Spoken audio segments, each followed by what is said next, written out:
Howdy folks, Corky Duke Farminator here. Come with me if you want to farm. And this is part 12, Farming Simulator 22, part 12 of Pigs Are Us. So let's get started with it. I gotta check on my pigs, make sure they got enough food. That's in the way, can't have that in the way. Got enough straw, slurry, food. Running low on food. I want to go ahead and, yeah, get some more food in there so I don't have to worry about it.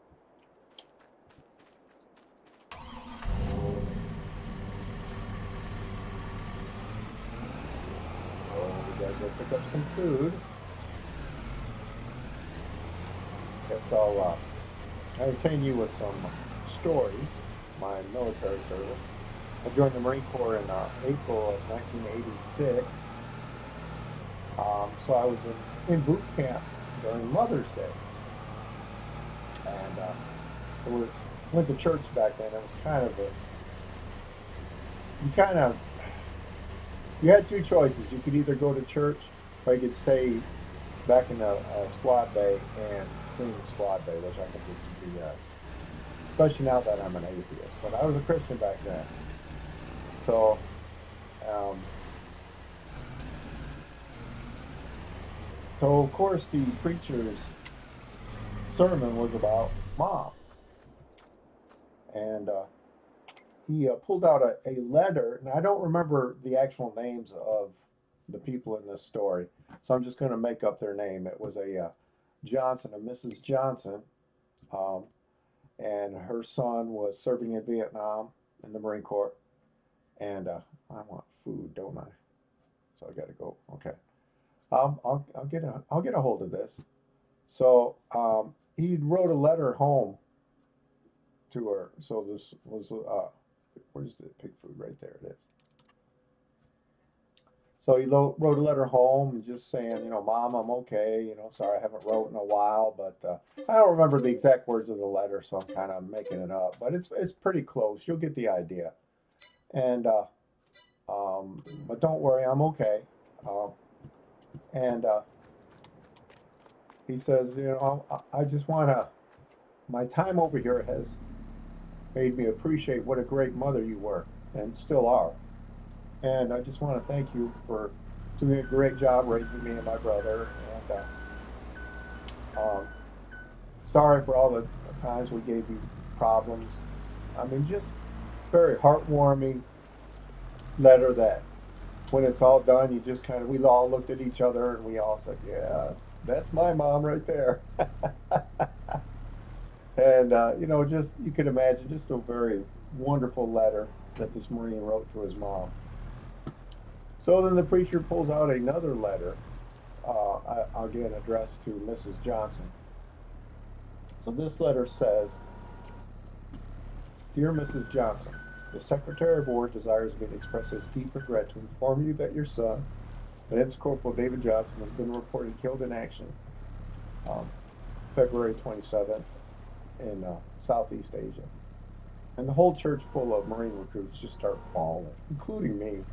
I mean, you know, yeah, I'm still getting worked up over it now. And it's been 30 years. Um, but is this going to fit in there? It better. So after church, we all got a literally a minute phone call to call home and say hi to our moms. I mean, they were literally standing there with a stopwatch, and we only had a minute. So I get on the phone with my mom, and I'm trying to tell her this story about this letter and everything. And of course I'm telling her, you're a great mom, and I love you and that. And but I couldn't get it out because I didn't have I only had a minute, and I'm still crying.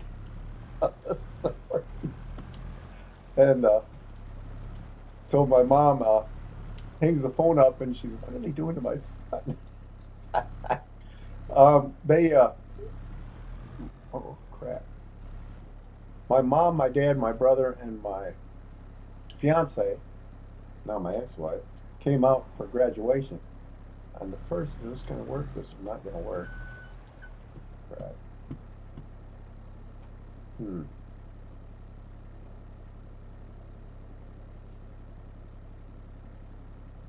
If I fit it the other way, would that have fit better? It's not going to fit better the other way.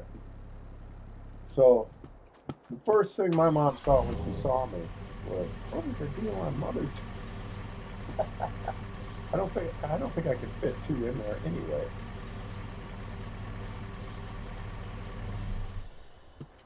But anyway, so I during my leave after boot camp, I went and got married, and came back to my duty station, and I was signed up for 0311, which is infantry, and we're sitting. Okay, that did work. How about that? So we're sitting in this room, and this lieutenant comes in, and he says, "Do you Marines want to drive or do you want to hump?" And okay, what's this about? He says, "Yeah, we want to drive." So, okay, well, sir, okay, well, follow me. So we followed him, and we wound up getting assigned to the first LAB crewman class out in Camp Pendleton. And I was part of that class, the very first LAB 0313, which is what it is. LAB crewman is 0313. And so I was part of the very first LAB crewman class out in the West Coast. The East Coast had already had a few LAB classes, and the first LAB battalion was the first. We were the third LAB battalion. Well, basically, we formed the third LAB battalion. So, but I was part of that, and got sent out to our unit in 29 Palms. That's where we were stationed. That's where the third LAB battalion was, and okay,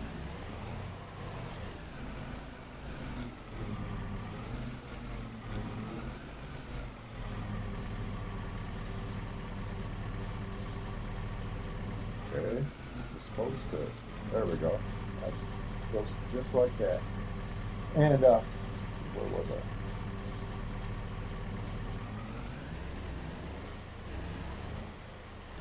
I? And so we started training in LABs. When we first had, all we had was the LAB 25 and the log variant, and that's it. That's all there was. They hadn't created the mortar variant yet, or the tow variant, which would take out tanks, or the air defense variant, which they would discontinue. Um, they created it and couldn't it couldn't store enough ammo to make it useful. I mean, it was out of ammo, and they couldn't find a way to store enough ammo to make it a useful weapon, so they wound up discontinuing it. But anyway, and I got out before I even saw the air defense model. So, but I saw the mortar variant and got transferred over to the mortar section and went to mortar school in November of 1987, and did a 2-week class on how to shoot mortars. And I don't even know if I want to go into that story. Uh, what the heck? Oh, there we go. But I remember doing a war game, and we were being chased by enemy tanks from 3rd Tank Battalion, which is who we wound up doing recon for. And we were trained to do recon, but when we were doing war games, they were our enemy, and we were fighting against them. And they got these guys and they're Empires, and they're even wearing a special color thing on their hat, and they got a little armband that lets you know they're in the Empire of the war game. And we were being chased by these tanks, and we're pretending that we're dropping mortars as we're firing and moving, which you can't do with mortars. You can't drive. We were driving the LAV, and we were firing mortars out the tube while we were being chased by these tanks. Now mortars, if you're lucky, an 81 millimeter mortar might detract the tank. Might, if it have to hit it in almost the absolute right spot, and there's almost no way you're going to do that out of sheer luck by um, flying down through the desert, being chased by these tanks. And the Empire stopped us because the tank guys were saying, we killed these guys. They've been dead, and they were still running, and they probably did. They probably would have, because it wouldn't take much for them to kill us. And the Empire comes over to look at the equipment we were using and the weapons, and said, well, we were firing as we were being chased. And the Empire actually ruled us that we didn't get killed, and I was like, that's, I thought it was complete bull, because those tanks would have totally nailed us, and there's no way, the way we were firing, that we would have been able to do anything to those tanks. Firing, because you gotta, when I was in, we couldn't even fire from the tube inside. We had to dismantle it and take it outside, because it was causing cracks in the frame of the LAV. So we couldn't fire it from inside the vehicle. We had to disassemble the mortar and take it outside. It's probably not going to work. We can ram it in there, I think. It's not going to work. All right, just take this one. Wait, what did I do last time? That's what I did.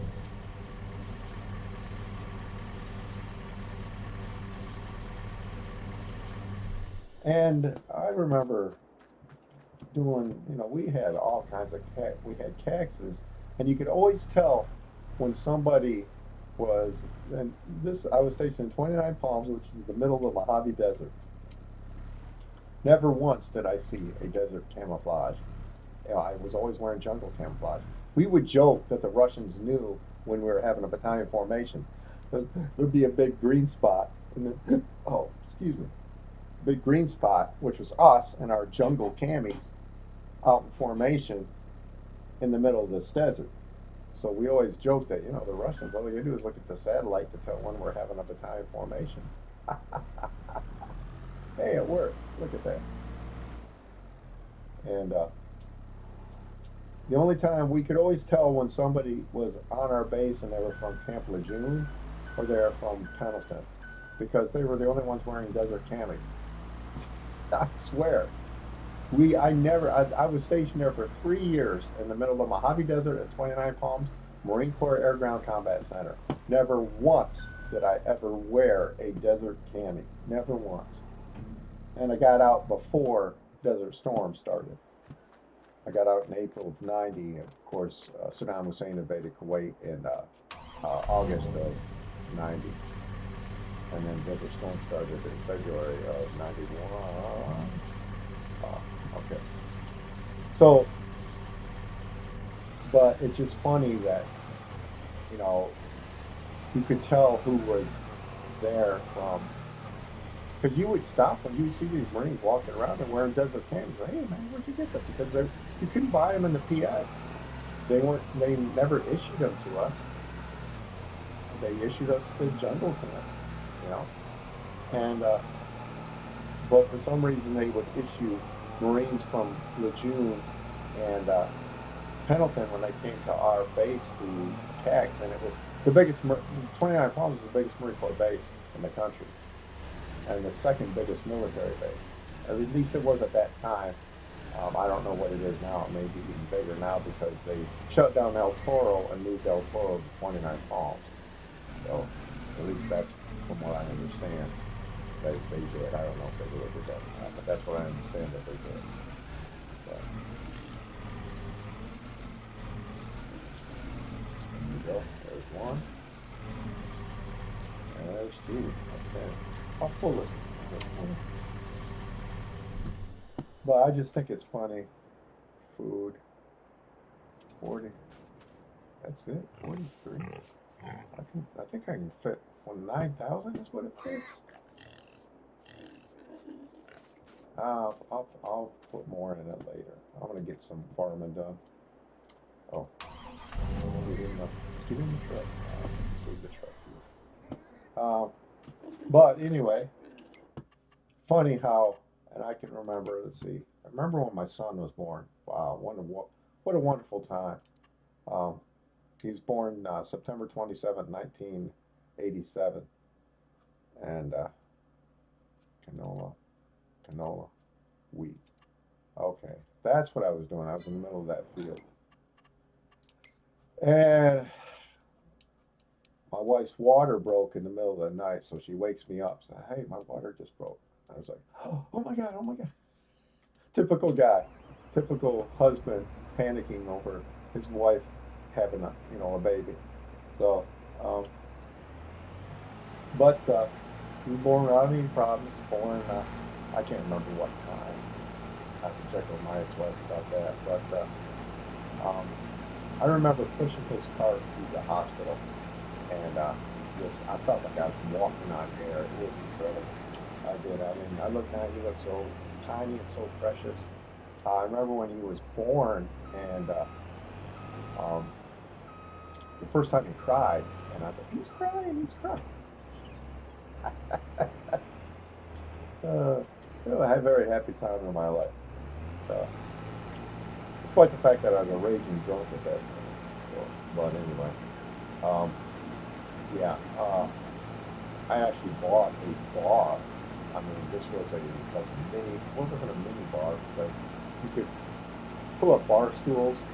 And every time we went to get groceries, I'd always have to buy a new bottle of schnapps or a new whiskey bottle or something to stock up. And I wanted to stock up the bar. I wanted it to be complete, just like a bar in a bar would, and just have to go. I would just buy different stuff every time we went. And it wasn't just one, it was two, three, sometimes more.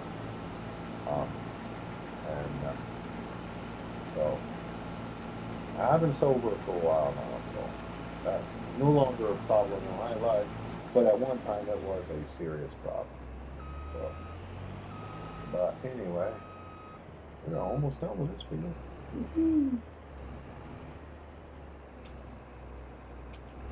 And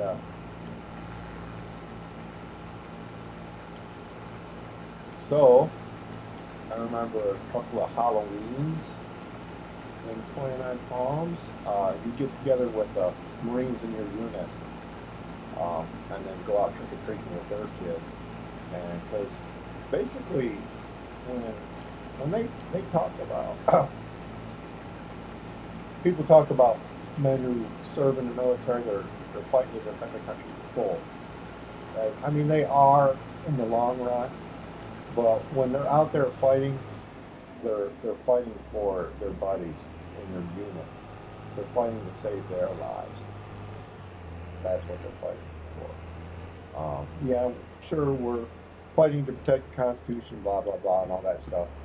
But that's not in our mind when you're out in the middle of combat. That's not what's on your mind. Your mind is, oh my God, that my buddy, I got it. He's moving forward. We got to cover him. So you're laying down suppressive fire to cover his movement, so the enemy doesn't pick him off. And then if he gets hit, he's like, oh my God, I got to get him. I got to get him. And that's who you're fighting for. You're not really fighting for the. I mean, like I said, you are fighting for the country, but you're not. Because the first thing on your mind is your buddies out in combat. That's the first thing on your mind. You don't want to let them down. You just don't want to let them down. You want to do the best possible job you can do. You want to do your job and you want to get home alive, and you want all your buddies to get home alive too. And it doesn't matter what freaking color they are, what God they worship, none of that crap matters. What matters is that they do their job and that they got your back and you got their back. That's what matters.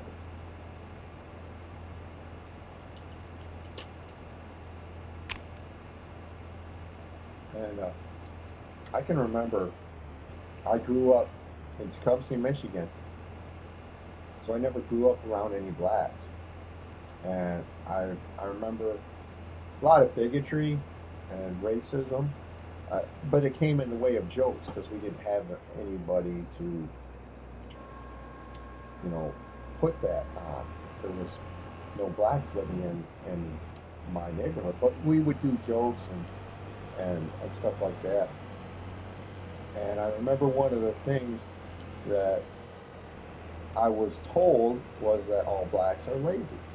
And I can remember one day watching Griffin, a man in my unit, in my platoon, and I just watched how hard he worked. And the first thing I thought was, I went back to what they were telling me, all blacks are lazy. And I thought, that's a lie. Look at this guy, Griffin. He's the hardest working guy. I mean, he was working harder than I was. He's definitely not lazy. So I started to realize that, hey, some of the stuff they're telling me about blacks aren't true. They're just simply not.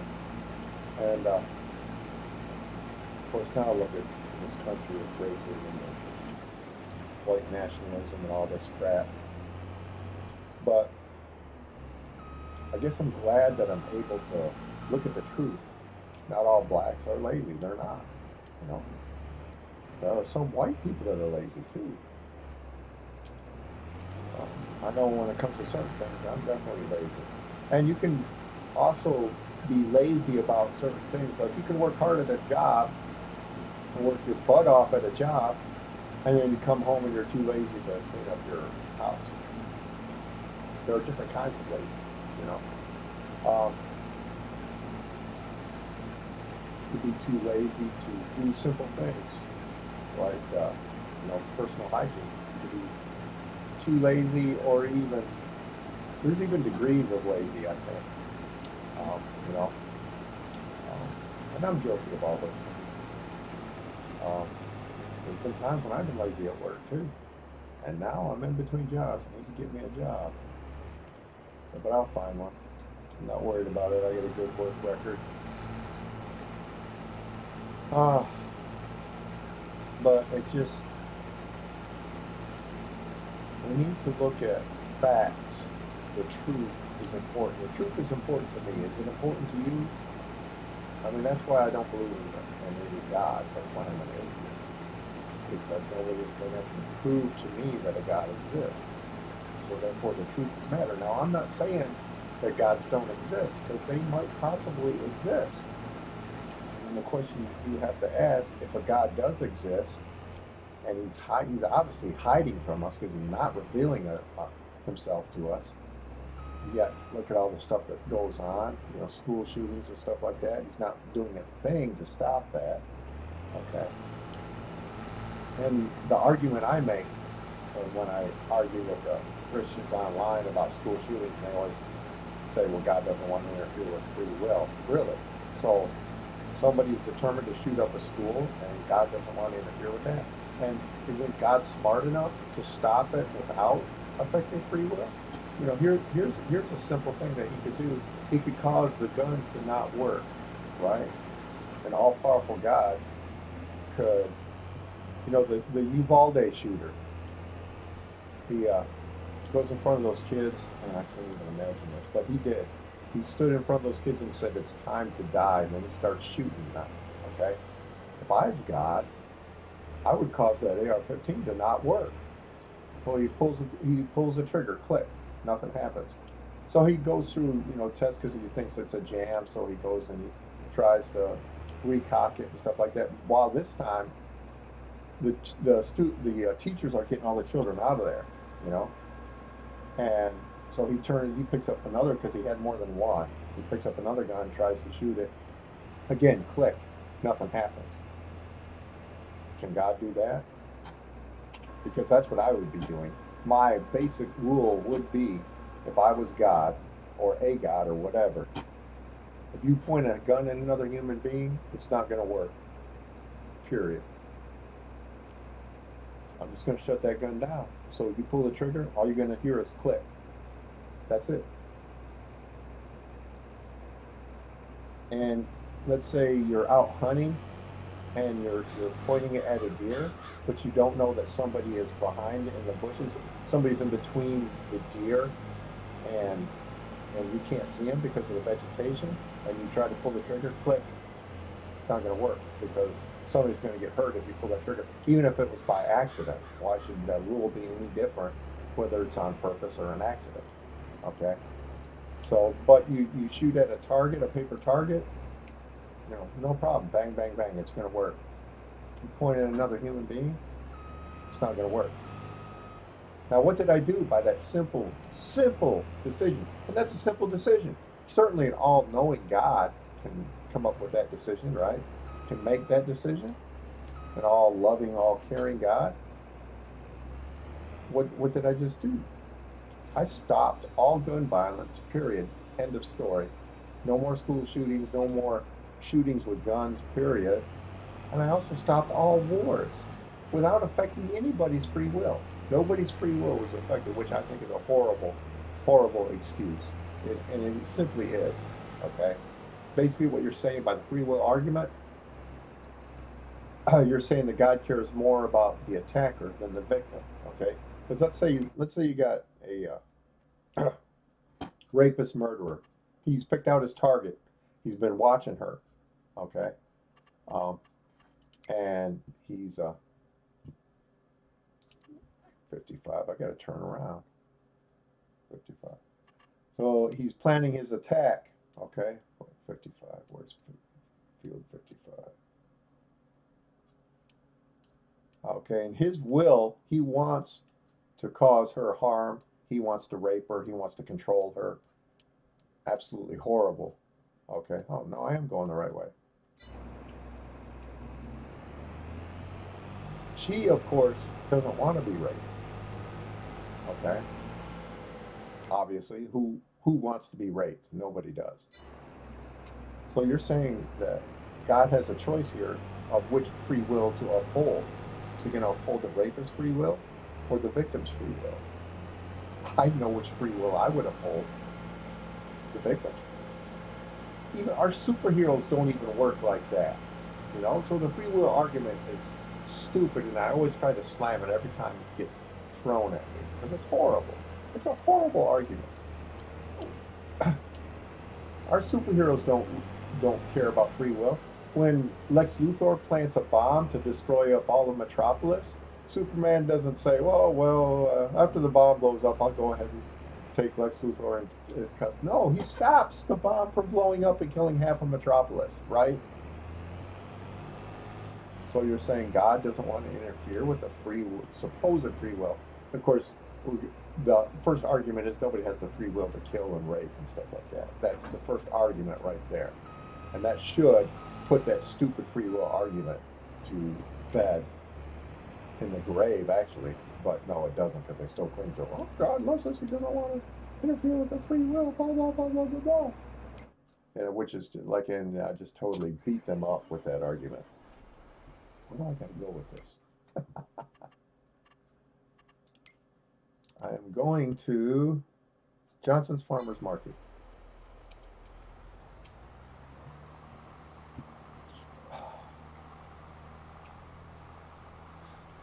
Oh, that's where I want to go. So, the free will argument is horrible. Don't use it against me because I will beat you up with it.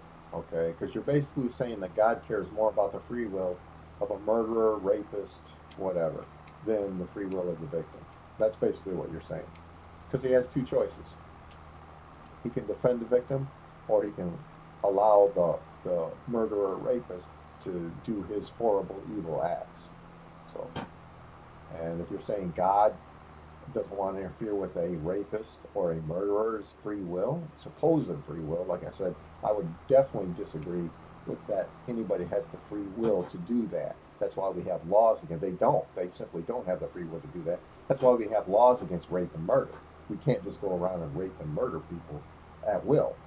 That's not allowed. You will be arrested, you'll be prosecuted, and you will be in prison. So nobody has that free will to do that. So that argument is, and I guess I haven't heard it in a while, um, but it's a horrible argument. And I always try to put it in the grave whenever it gets used on me. And, you know, it, I found a new passage. You're going to love this one. And if you're an atheist like me, you got to use it against Christians. And you simply ask them, um, do you obey Jesus? And they don't, because Jesus tells you not to pray in public, and yet they're always praying in public. Anyway. But there's another one. Luke chapter 6, verse 30 says, if somebody asks you for something you have, give it to them. If something is taken away from you, don't worry about it, which is a contradiction to thou shalt not steal, right? But this is what Jesus is saying in Luke chapter 6. Now, why don't we ever hear these passages in sermon? You know, if someone asks you for something you have, give it to them. And it says it's anything. If somebody asks you for your car, give it to them. Your house, give it to them. Your clothes, give it to them. That's what this passage is saying. Or that's what supposedly Jesus was saying. I don't believe he ever existed. But according to the Bible, he existed. And according to the Bible is saying that Jesus says if somebody asks you for something, give it to them. And if you get something taken from you, don't worry about it. Now, how many Christians follow that? How many Christians obey that? I can tell you right now, it is zero. And I totally disagree with it. You know, if you want something that I have, you know, make me a good offer. I might sell it to you, you know. But I'm not just going to give it to you. Why? But, you know, is it done? It is done. Woo! I get to keep the rest of the canola and harvest this canola too. All right. Now, so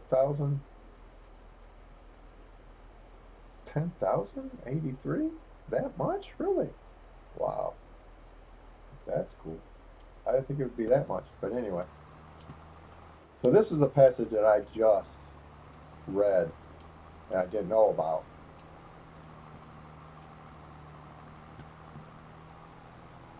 So, but of course, you know, they're not willing to do that. And I can't blame them. Why should they be? You know, it's not right to steal something. But you don't need a religion to tell you it's not right to steal something from somebody. We don't need a religion to tell us that. Or even a God, if gods exist. You know, I could be wrong. You know, gods might exist, but here's the problem.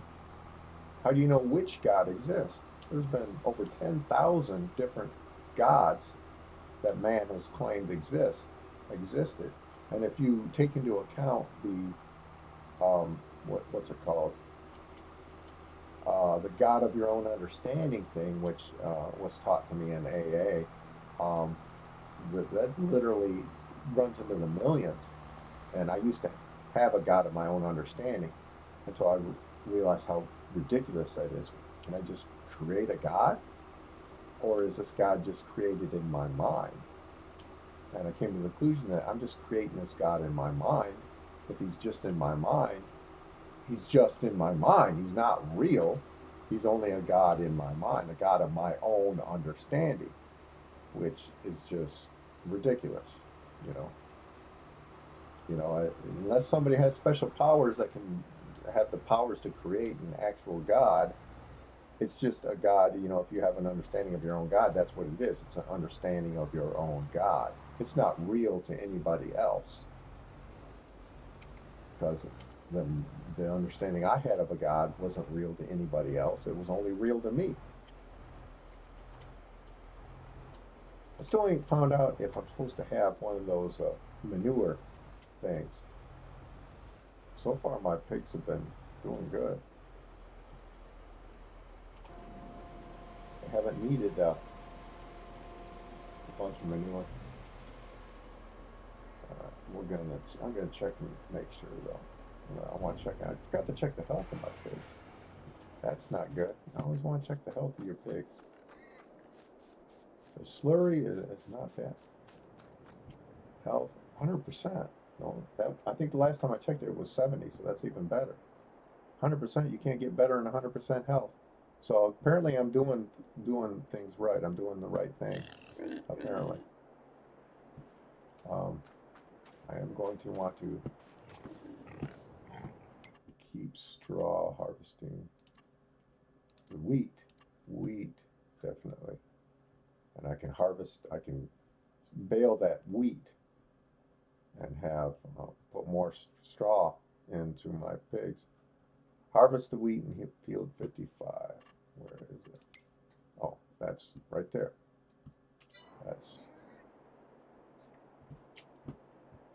So I don't think I'm going to. I think I'm going to have more than one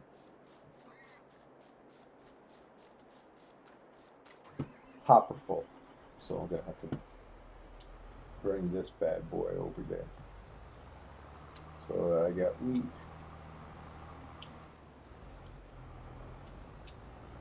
But anyway, is that cotton? Man, I hope not. I think it is though. I think it is cotton. Well, I'm probably going to plow it under. I got to do this in the back roads country. That's cotton too. I need to plow both these fields under, create a big field, because I'm just not going to waste money on renting a cotton harvester. You can't borrow them when you borrow them from another job. I've already tried to do that, and it won't let me. The game won't let me. You know, if you take a contract to hire or to harvest cotton from another farmer, you can't take the that would be nice. You can't take the cotton harvester and harvest your own cotton. It won't let you. The game won't let you. So that kind of sucks. But hey, and I'm not gonna lease. Lease a cotton harvester for like 17,000. I think it's like, how much was it? I think I had priced it one time before, and it just wasn't worth it. I wasn't going to get enough money. Not to mention, there's a possibility that I won't get to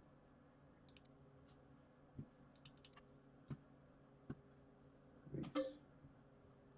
43,000 to lease it. No way.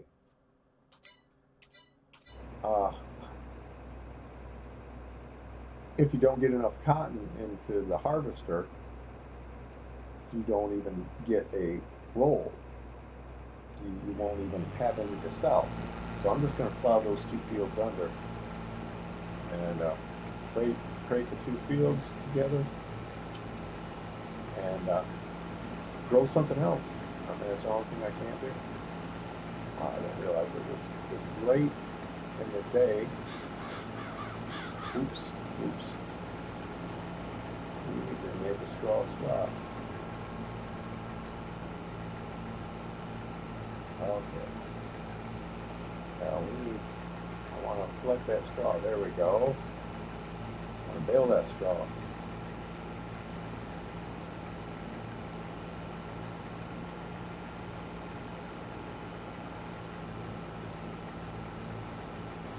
Glad I saw that. I realized last time I used this, is that true? Last time I used this harvester was before I downloaded the mod that lets you, there's a mod that lets you collect straw from a contract. And last time I used it must have been before that contract. Before I had downloaded that mod, I should say. Anyway, I can remember there's a joke in the Marine Corps. I'll get back to the Marine Corps and some of my stories there. The worst thing in the world is a second lieutenant with a map and a compass because he's going to get you lost every time. So I can remember, I was with this gunny, and he, I don't know what he was doing in the Corps because he was like a 20-year gunny, and I was amazed that they were still keeping him in the Corps because after 20 years he should have been higher than a gunny. He's 7, but there's no other way to put it. He was a shitbird gunny. And his boots were, he didn't lace his boots up the correct way. He didn't have his, what's it called? I can't even think of what it's called. But the laces, not the laces.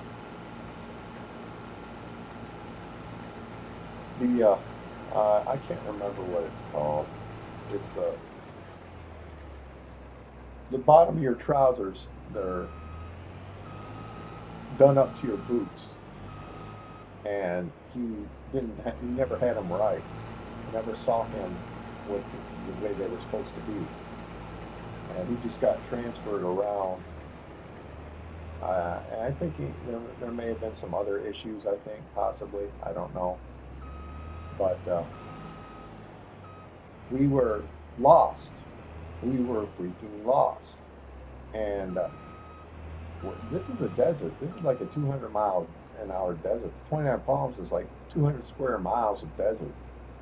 So you can get lost. If you get lost and you run out of water, you die of thirst, and that has happened to Marines.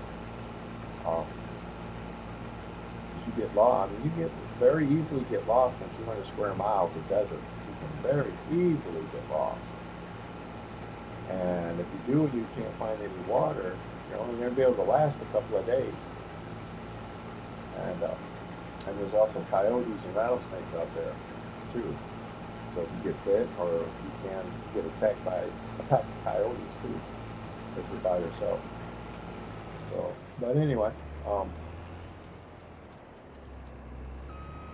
we were lost, and the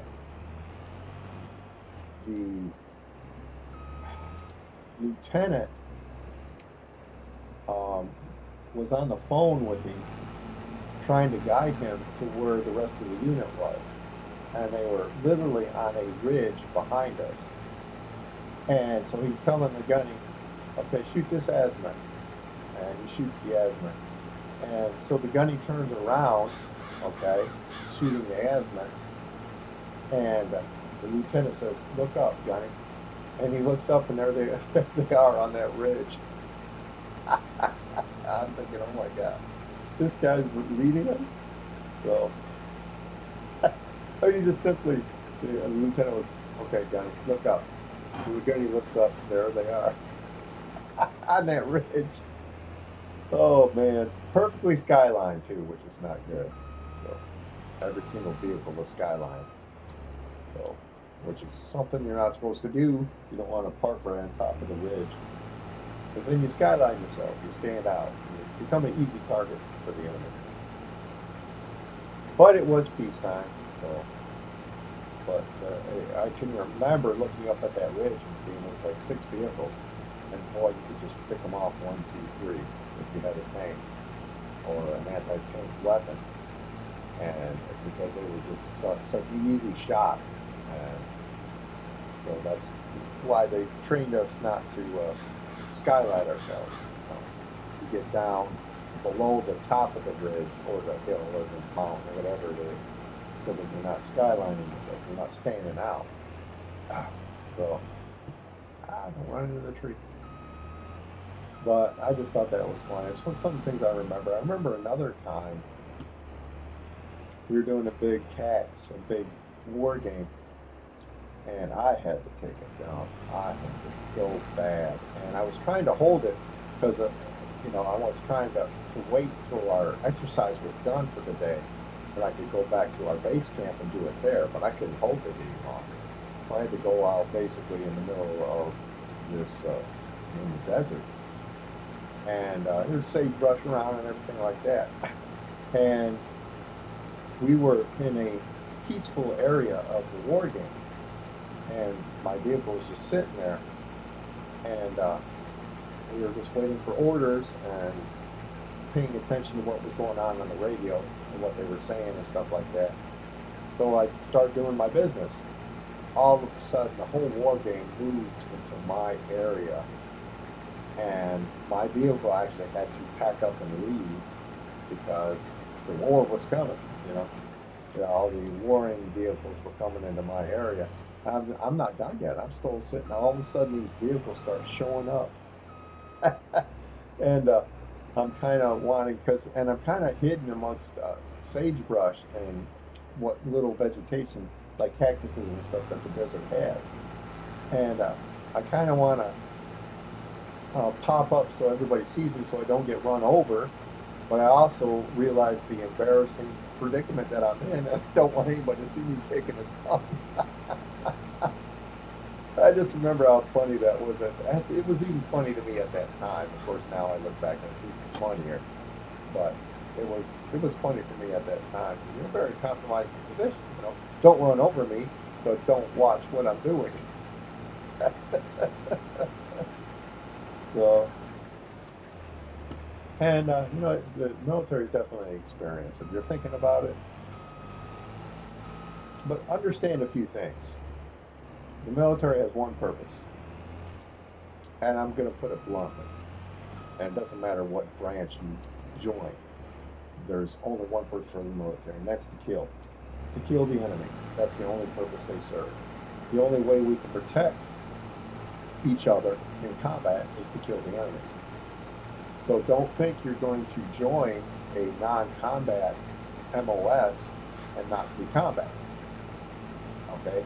Because if you're in a combat zone, but you're not on the front lines, you're in a rear area, but the enemy has broken through, or maybe they get intelligence that an airborne unit is going to drop in on their unit, they're going to put a rifle in their hand and say, it's time to go to war, because they're not going to pull troops off the front line to protect you. You all of a sudden went from being a non-combatant to a combatant.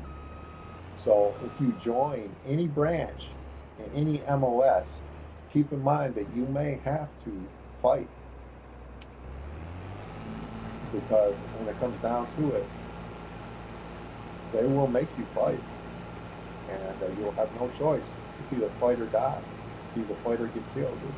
The kill or be killed is true. You know, it's unfortunate, but it's absolutely true. If you don't kill, you're going to be killed. But anyway,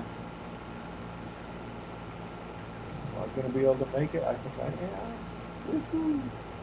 And look at this. It's almost done. Look at that.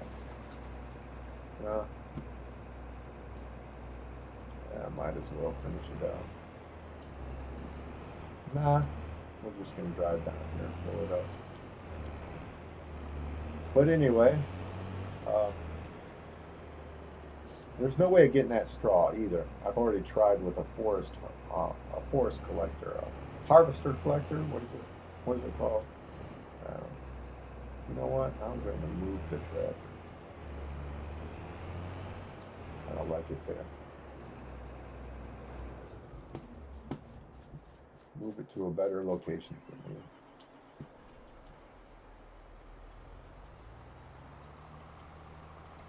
And then this is wheat? Is this wheat or oats? I can't remember.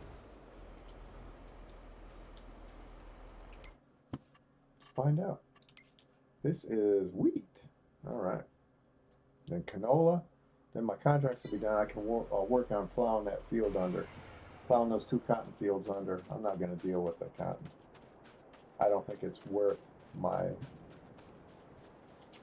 time. Certainly not worth leasing a $43,000 cotton harvester. It's definitely not worth that. So I'm going to have to plow those fields under. Now, those are the fields that I started this mod with.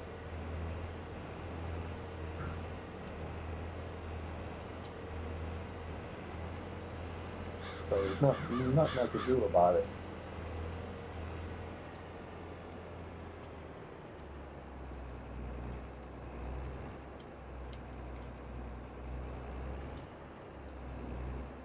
What can I what can I harvest in August? Is there anything I can harvest?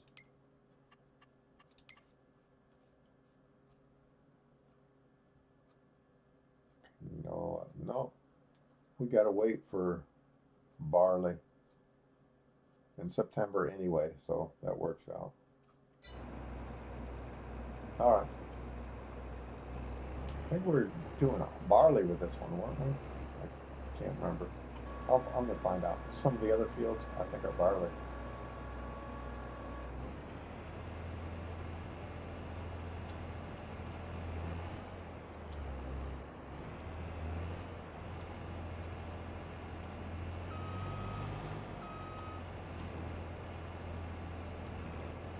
All right.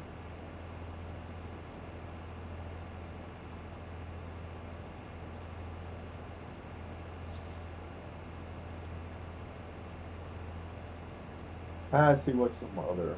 I remember moving. My wife, I believe, was pregnant at the time when we moved out to 29 Palms, and she was pregnant with John. And I remember moving the U-Haul cross country, and I remember her getting sick when we got into the desert. I had to pull the truck over, and she got sick. I remember that. I wonder if she remembers that. Then we, they, I was enlisted, E3, which is enlisted, and there's NCO and there's staff NCO. So I was enlisted. They didn't have base housing for enlisted at that time. But by 1987 or 88, they did. I think it was 88 when they, and then we moved into the brand new base housing for enlisted. And that's enlisted is E1 through E3, which I would have been E3 at that time, E2 or E3. And but those were nice. Those were they were brand new. They were nicer. Some of the NCOs got pissed off because they took a look at them and said, "These are nicer than our base housing," but they were brand new, so that's why. But they were very nice. And of course, when I went overseas, I had to move out. And I'll never forget John. Oh my goodness, he would have been. Yeah, he would have been two. He would have been two. And it was a two-bedroom barracks, a two-bedroom, like it's set up in like a style of an apartment. And so you had, and it was two levels. The main bedroom and the other bedroom were upstairs, and then of course the kitchen and the living room was downstairs. But it had the stairs where you went up halfway and then turned and then back up to go the other way. And I remember the U-Haul, the moving people coming to move our stuff out, and move my stuff, all my stuff back to Michigan because my wife and boy had to move back to Michigan while I had to go to Okinawa, which was obviously very sad. And John would run up on that midway part, and Dad, Dad, Dad. Then I'd go, very fond memory here. And then I'd go get him, and he'd go running up the stairs before I could get to him. He says he doesn't remember that. Of course, he'd only been two at that time. So. But this was while the people were coming in to move our stuff out of the base housing. Prepare for my overseas trip to Okinawa. Now, what a trip that was. I can remember, first of all, we were at Pearl Harbor during Super Bowl 24, and that very famous comeback in the last drive with the 49ers beating the Bengals. I think it was the Bengals. I believe it was. And the cheering of Joe Montana and stuff like that. Everybody was cheering. I mean, I could hear them cheering. And I guess there were a lot of 49ers fans in Hawaii. But I had met up with a guy that I graduated high school with, and he had joined the Navy, and he was stationed at Pearl Harbor at that time. So he took me on a great tour of the whole island. Of course, I went and saw the um, USS Arizona. Uh, very sad. But it was so chilling because you could walk along the dock and see bullet holes in the cement. The bullet holes were still there from the Pearl Harbor attack on the docks. And boy, I just took a look at that and just a chill ran up my spine. I mean, it was just, oh my gosh. I mean, you wouldn't expect to see that. But yet there it was, plain and simple. Bullet holes in the cement. I parked, this is another funny story. Our ship parked literally down the street from the Arizona.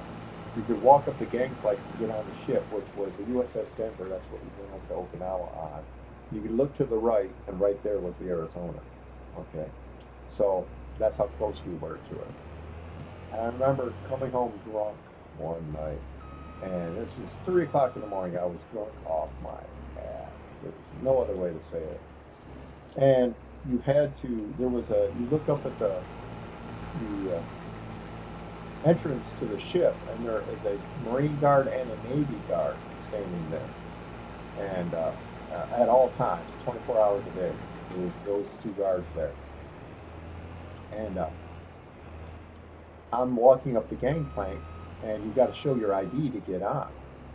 So I'm pulling out my wallet to show my ID, and it catches the pocket, and it flips out of my hand and drops into the water at Pearl Harbor. And I'm drunk off my ass. I look up there, and the two guards, the one Marine and one sailor, are standing there looking at me like this. And I was like, y'all saw that, right? I just dropped my wallet in the water, and my ID's in the water, but I belong on this ship. They had to wake up my platoon sergeant, and check this out. His name was Staff Sergeant Moody. And yes, his name matched his mood, his disposition. I got to tell you, it really did. And they had to wake him up at 3 o'clock in the morning to come get him out to verify who I was and that I belong on that ship. He had to be, until I got my ID back. He had to go with me everywhere, and he was not happy about it. Every time, every time I showed up in front of him, I had to do 10 push-ups, and that as punishment for dropping my wallet. But it didn't matter, I mean, if I'm just saying, even off duty, if I'm just walking up to him, and I got to drop down and give him 10. I gotta come in the other line. I'm tired of backing up. He's gonna get the best angle when I'm backing up. But anyway,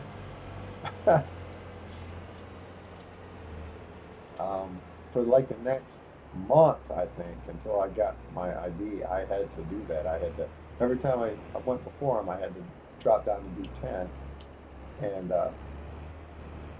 he had to literally be he had to show up when I got paid so I could collect my paycheck, because they didn't have direct, well, they probably did have direct deposit back then. Yeah, I think they did. But something about he had to verify who I was to get paid. It may have been I don't know. I know he had to show up a lot to verify who I was. So, but he was not happy with me. Ah.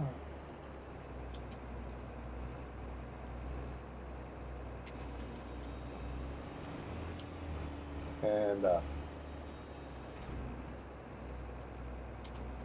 so we so we get to Okinawa, and they had the special ceremony for us because we crossed. They do a special ceremony for you, and they give you a specified paper or something when you cross the international date line for the first time. And I remember going through that, and it's a special ceremony. I can't remember. It's a special name for it, but I can't remember what it's called. We got canola, don't we? Yeah, Field 21 canola. And so I remember doing that ceremony. And they do it in the middle of the sea. I mean, where's 21 at? well, I don't remember too much about the ceremony. I just remember doing the ceremony. 21. Oh boy. Okay. Um,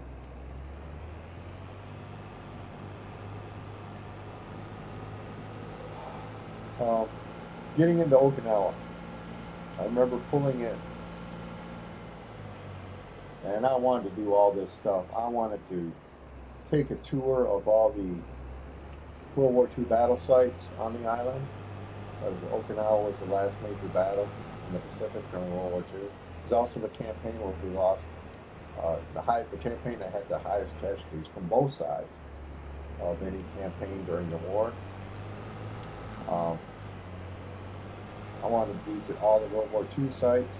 I wanted to learn how to scuba dive. I had all these plans. What I wound up doing after every day when I get dismissed from work at about 1700 was going down to the club and drinking. And then once I got, because the beer was cheap in the E Club, and uh,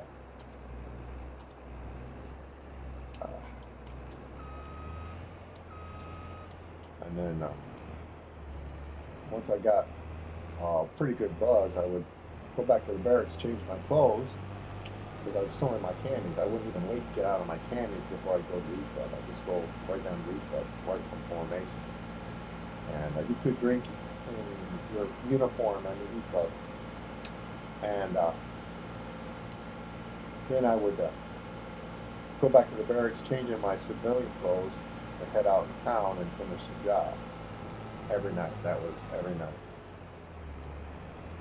There were, mostly every night I would think. I think there were probably some exceptions, but I do remember playing some games with some of the Marines in my unit and some of the board games that I brought with me.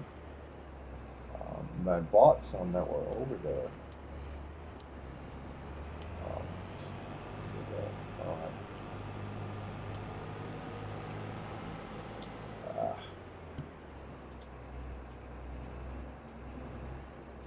okay, it's gonna work out. And right here's the field. Look at this. Okay. And like I said, I had all these goals and dreams of what I wanted to do, and I wound up doing none of them. All I wound up doing was getting drunk every night. So just about every night. We had some. I got some pictures of some of these parties we had. At one time, we had a toga party, and there was an integrity check at the door, and it was a real toga party. We were naked underneath our sheets. We didn't have any women to invite to the party, but we didn't care. We were drinking. We were having a good time. Um,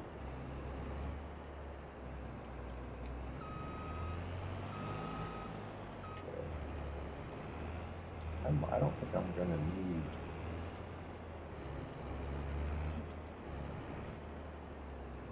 the grain wagon over here. Just don't think I'm gonna need it. And but so I got pictures of that toga party too. Um, and they're all I bought a really nice camera when I was a 35 millimeter camera. So I was kind of like the photographer of the platoon. I took a lot of pictures. Still got some undeveloped film too. I wonder what that's going to look like after 30, 35 years of not being developed. Probably not going to be any good. It's trying to get a hold of this now. It's 4 o'clock in the morning. All right, and I would like to get my hands on it and see if I can't develop it and look at some of those photo albums again because I made photo albums of all the pictures I took, and I would display them in the squad bay. And so the Marines would come through and look at, oh yeah, I remember that party. That's cool. That's a good picture. Thanks for taking the picture of me. That kind of stuff.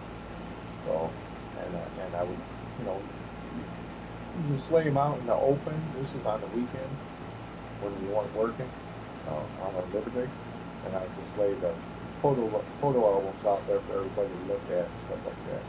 So I think they appreciated that. So, but yeah, I haven't seen those pictures in a long time because I did not bring them down with me the last time I came to Tennessee. I don't think I brought them down with me the first time I came to Tennessee too either. So that are now in my brother's basement, collecting mold and dust, I guess. But some really good pictures. Of course, I'm going to look at them now. I remember some of the pictures. Don't remember them all, but I do remember a lot of the pictures right now in my memory right now. And some of the pictures are really good. And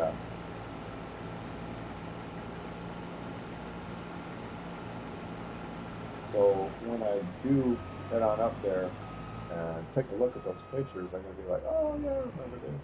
Don't remember that. But yeah, and what do I got to do to get those turned into digital? Oh my goodness sakes, that would be something. Then I could share them on Facebook. So I got a few Facebook friends from guys that were in my unit. A lot of them unfriended me, so they become an atheist. But, oh well, what are you gonna do?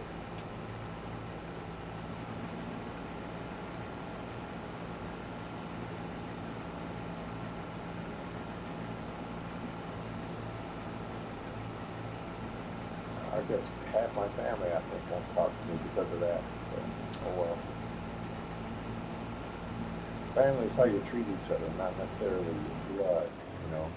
Because you can treat people like Eddie's not my family, but you know, we're more like brothers than we are friends.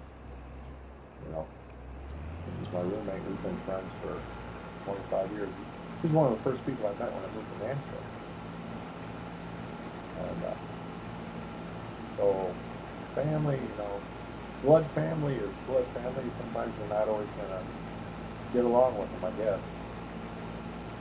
So be it. But there are some my family members that we're not talking to right now. Oh well, what are you gonna do? I can't do anything about it.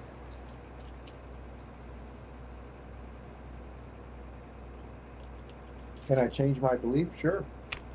As soon as somebody provides evidence, valid evidence for the existence of a God, I won't be an atheist anymore. But that means I won't be an atheist. That doesn't mean I'm going to worship anything. I think the whole concept of worship is immoral. Even if a God does exist, and if God shows himself to me, I'll say, okay, I'm not an atheist anymore. I believe you exist, but I will refuse to follow you, worship you, love or respect you until you can come up with a good explanation of why these school shootings are happening, why children are being raped by priests, all kinds of stuff. You know, and from the position of an all-powerful, all-knowing, all-loving God, that just should not be happening if one of those gods exists.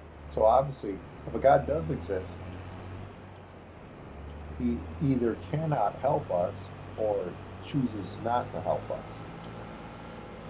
So that's the only possibility if a God does exist. And like I said, it's a big if.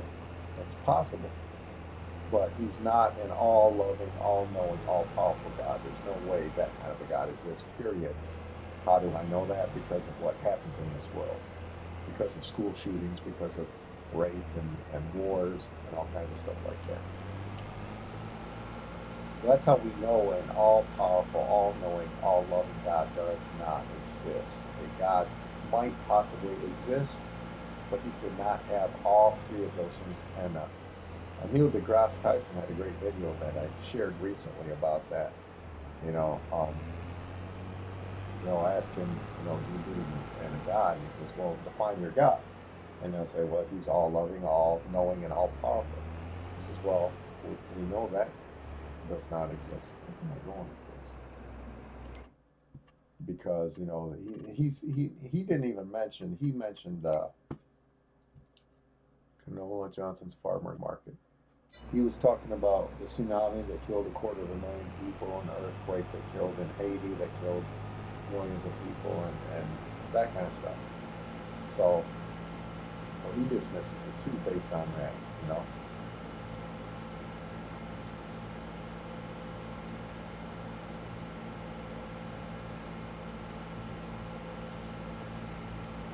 It's starting to get dark. It is 18:47 in game time, which is 6:47. So that'd be about 13 minutes to 7 p.m. is what that time is. And you can easily deduct or figure out civilian time from military time. If you're given military time, subtract 12 hours from it. So you subtract 12 hours from 18:47, that would be 6:47. And if you want to get military time from civilian time, say you want to find out what time 9 p.m. is, add um, uh, 12 hours to 9 p.m. Or add 12 hours to 9, and you'll get 21. So 9 p.m. military time would be 2100. And only the Army says hours. The Marine Corps doesn't say hours. They just say it's 2100 or it's 2116. 16 minutes after 9 p.m. Because we know we're talking about hours. Why do you have to say hours? But the Army does that. They'll say, oh, it's 16:47 hours. Really? You sure that's not minutes?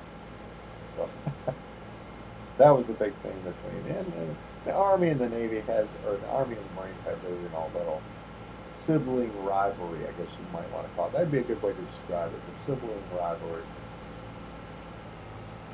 Mama and Dad is Uncle Sam, and the Army, Navy, Marines, and Air Force and Coast Guard are all children of Uncle Sam.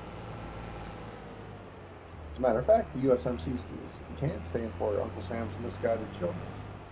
What are you passing me on the right for? Bastard.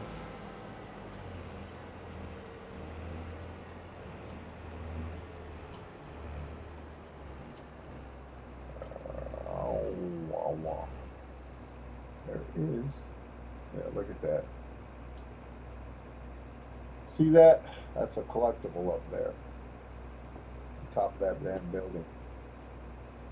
You gotta get it, and it's pretty tricky getting up there, but you need this combine right here to get up there.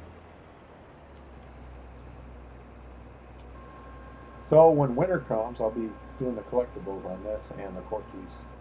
Well, actually all of them. All the mods that I do. When winter comes, I start hunting those collectibles.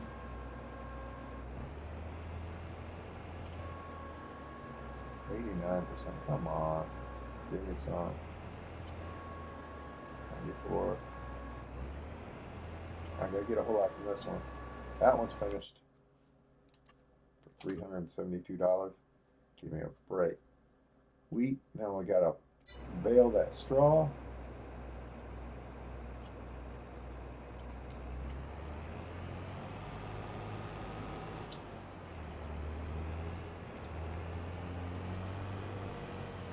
I'd like to do it before it gets really dark too, but then there's plowing too.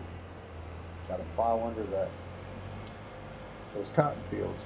I'm not even gonna, like I said, I'm not even gonna. Oh, I knocked that sign down. Ooh. Ooh.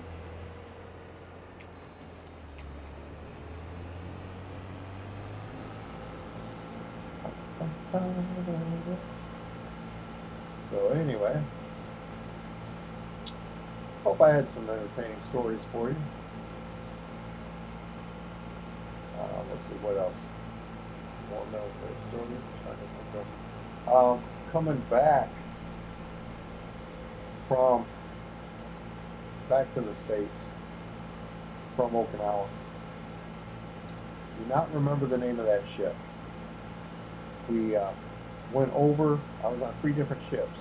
We went over on the USS Denver, which is LPD, which is landing platform dock.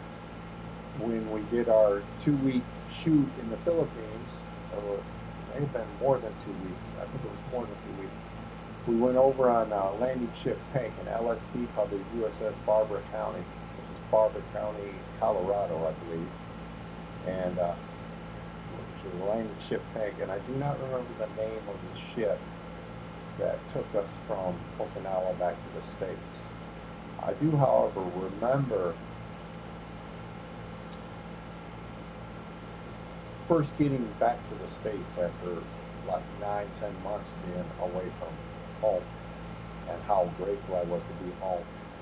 And I basically walking off the dock. I walked into the first bar that was right next to the dock.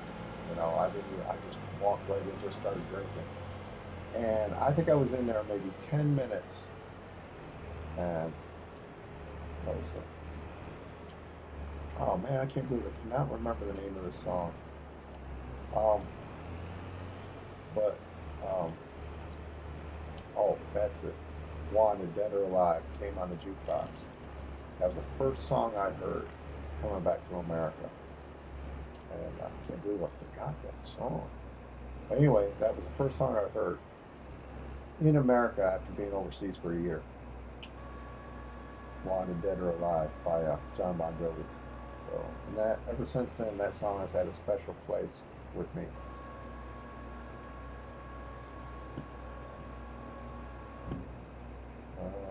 Hmm.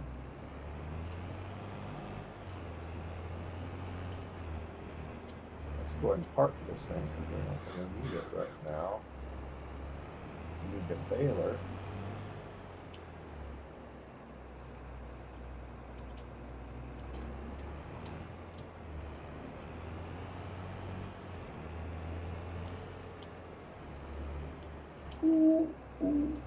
What is it? Sugar beets? Is this another field I'm going to have to? I'm going to have to plow this one over too.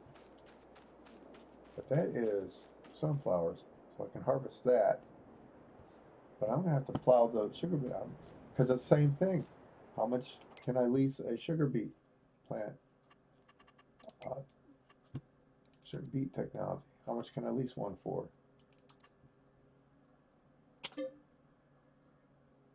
Well, it's not as much, 19,000, but really don't think I'm going to. Man, that's gonna suck. Do I gotta lease the thing that goes with it too? The thing that I need that harvests them?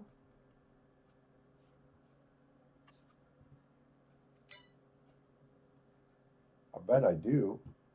I don't want to. Yeah, I'm just gonna have to. Man, that's gonna suck. And then, but I can wait until I harvest the sunflowers, combine these two fields together, like I always do.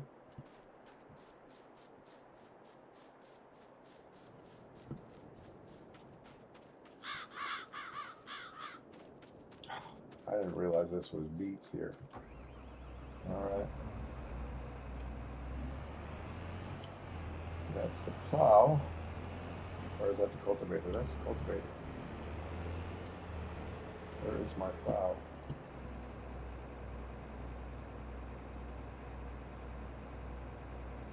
Better have a plow.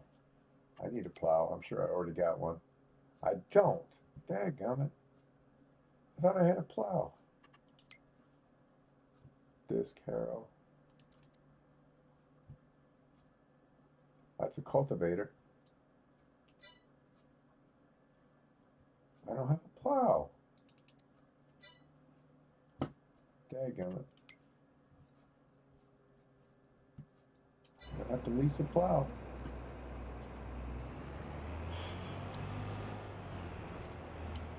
I'll get those collectibles. That's where I'll make some money at. So with those collectibles. So.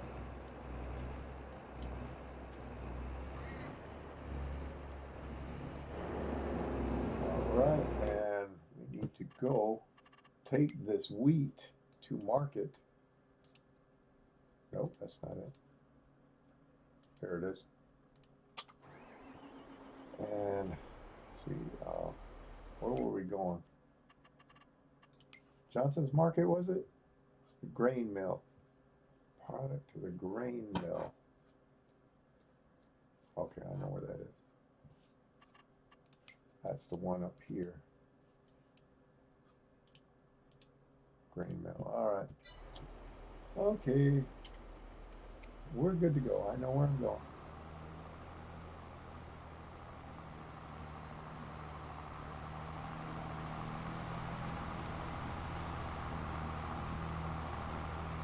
All right.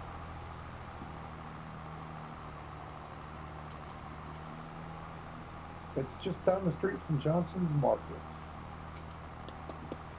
Bum, bum, bum. Bum, bum, bum. So here we go. What other stories can I tell? Hope I'm entertaining you with these. If I am, like, comment, share my videos, subscribe to my channel. I'd appreciate it. I got 2 channels. I have Corky Duke, which my main game on that is Bomber Crew. I do other games too. And then I got Corky Duke Farminator, which all I do is farming sim games, Farming Sim 19 and 22, and 23 when it comes out, and maybe some other farming sim games too. Right now, all I have on that channel is 19 and 22.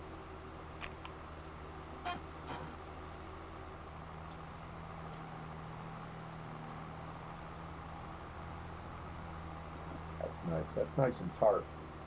Yeah, let's do some music. I don't want to keep boring you with all my stories. Let me know what you think of some of the stories in the comments. So.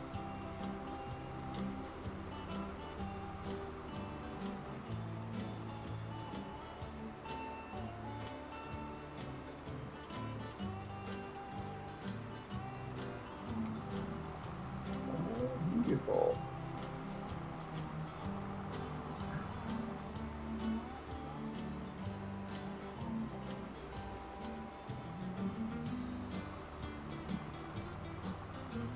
There's a collectible right in here. Should I get it now? Probably not. Have I collected any of them yet? I don't think I have. Nope. So there is I know right where one is in that wooden bridge there. I'll wait till winter comes and then go around, and it'll be a nice big, I'll get like $1.4 million off with all these collectibles. I will get a good chunk of money. So I'll use that to pay off all the stuff that I lease. Looks like I'm going to have to lease a plow now. Disgusting. Absolutely disgusting. Here, I'll take that sign down. There we go.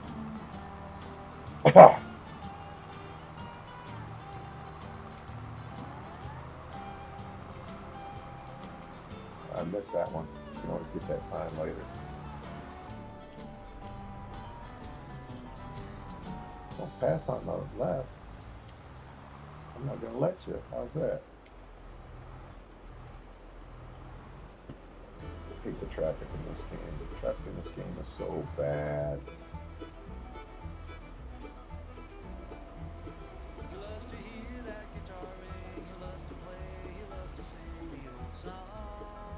There we go. I got some left over. And it's mine. And all the contracts are done. I'm getting more. Yeah, look at this. Fertilizer.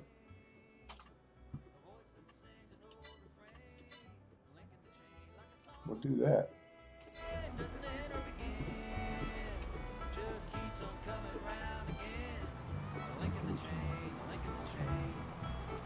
Won't take long to fertilize that field.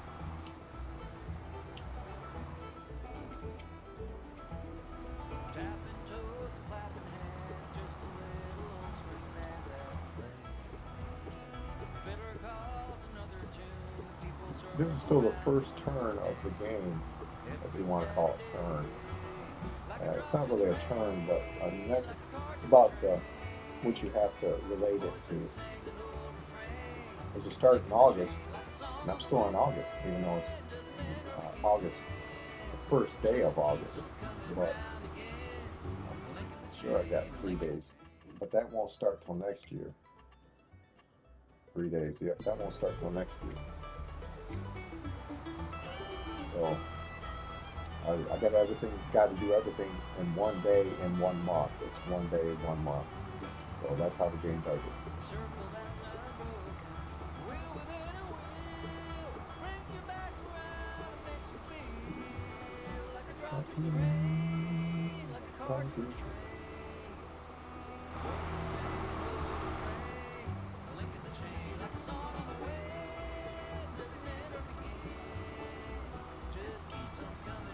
There we go. We knocked a couple signs down. Keep something around.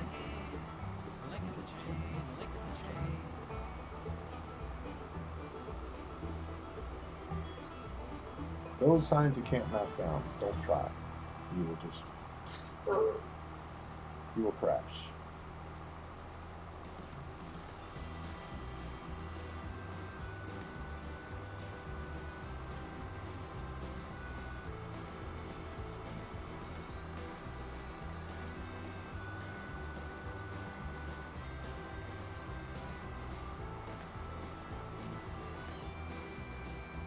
See, look at this.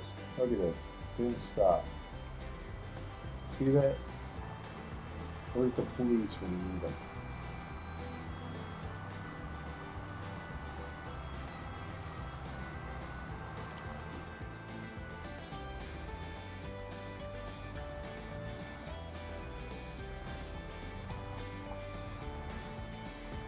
Hey, piggies.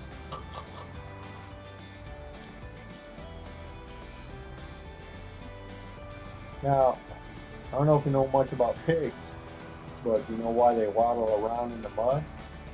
They do not have a coolant system. Their body does not have a coolant system, a way to keep them cool. So they waddle around in the mud and the water to help keep them cool in the summertime.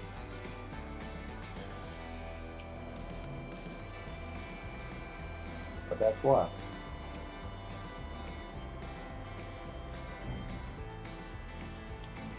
Right. Let's just put this thing right here for right now.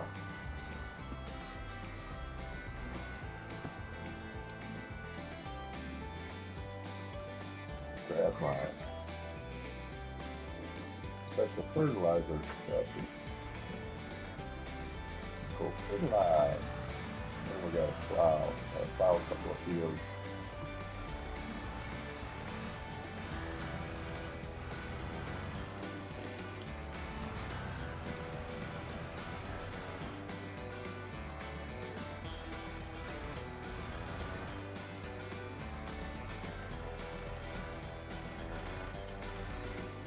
Are you slurry?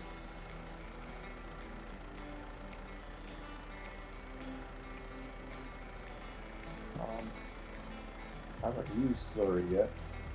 I can though, can I? Any type of fertilizer, liquid, solid, slurry, or manure.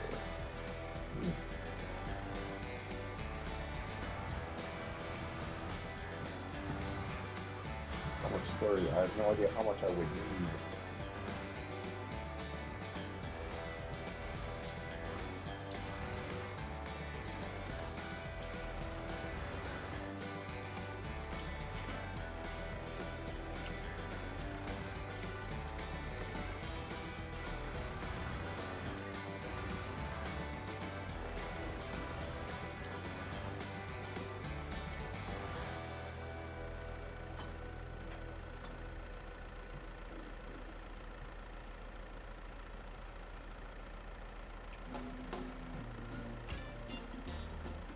$1,700. Is that going to be enough?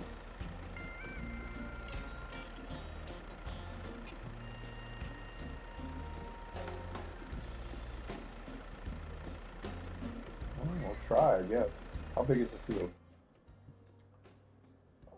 27. It is 1.85 acres.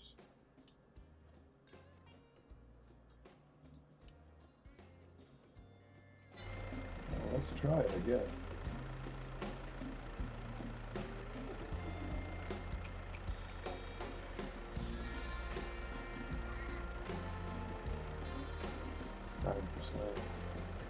Yeah, let's not worry about that.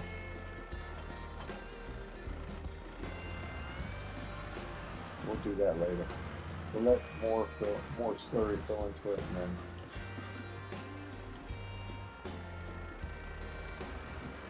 I have no idea how much I'm going to need. It's all new to me. Doesn't seem like a very big field, but still. We got plenty of fertilizer here.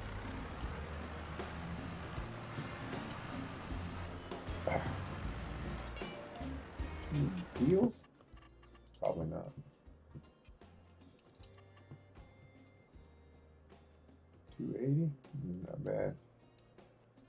I really don't need another medium. That'd be a medium tractor, wouldn't it?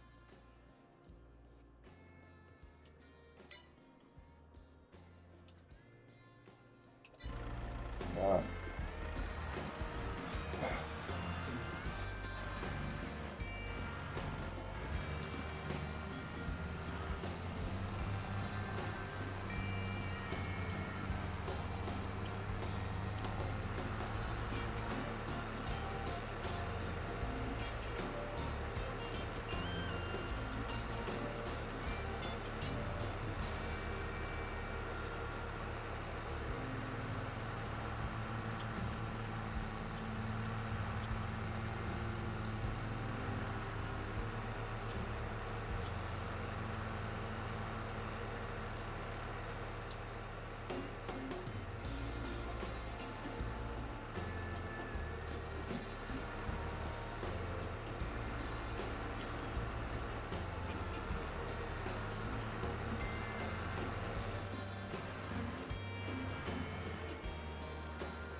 all right.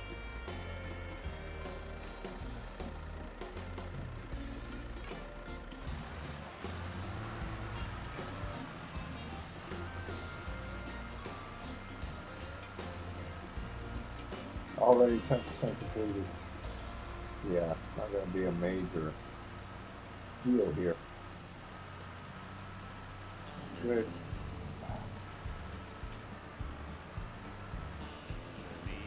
Good paycheck though, about $1,400 for laying out about $40 worth of fertilizer.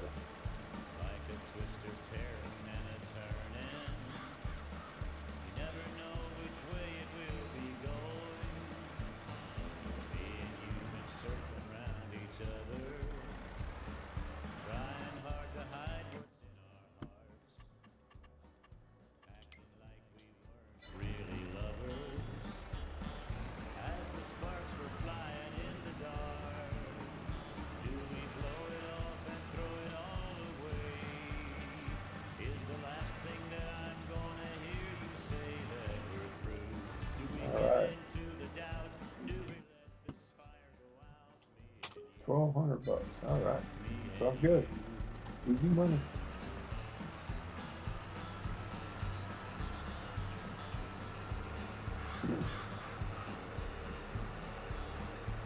Any more contracts pop up? There's one. Cultivating. Field 21.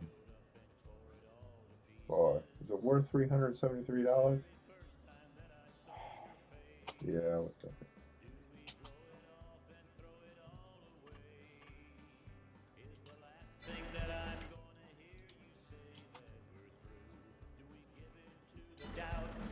Yeah, might as well. What the heck?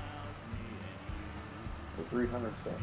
A little less than $400. I almost wonder if that's even worth it. Is it even worth the fuel? Oh, what the heck? Oh, is it worth the signs I knocked down? Definitely.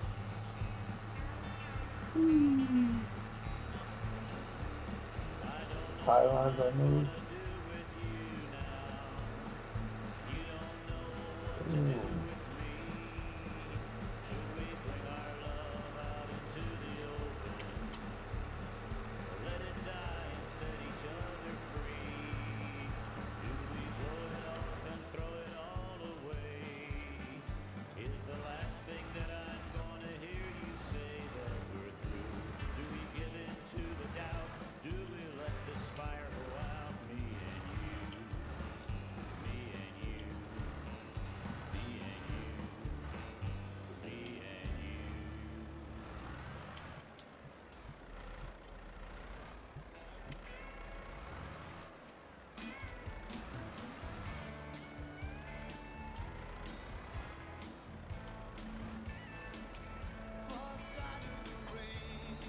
Oh, excuse me. Oh, excuse me. Ah. Now this field was the one that I just got done harvesting. I'm cultivating.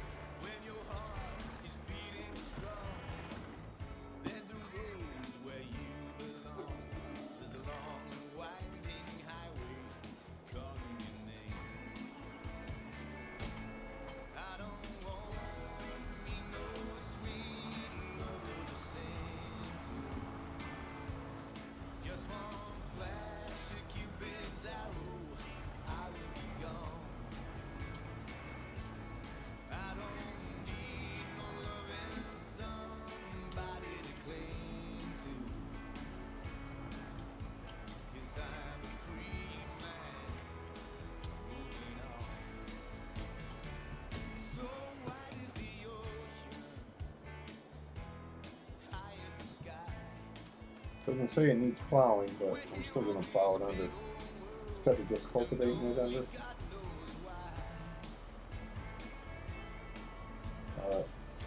Alright.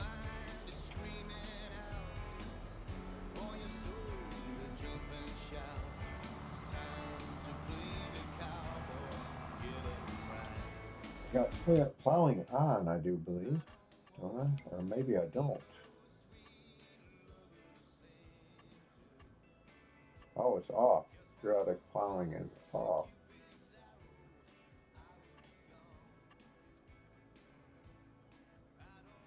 Alright, we'll just leave it like that for right now.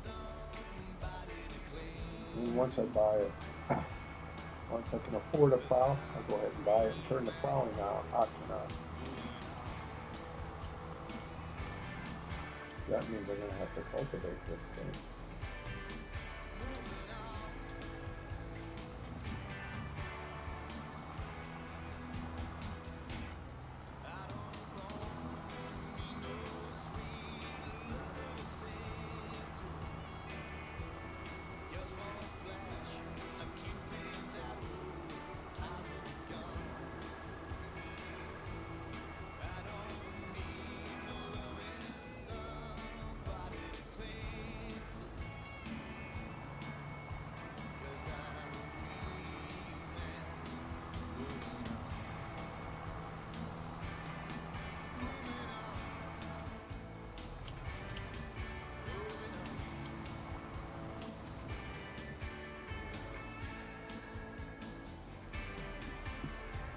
There it is.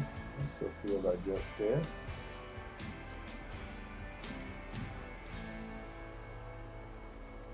I just harvested this field.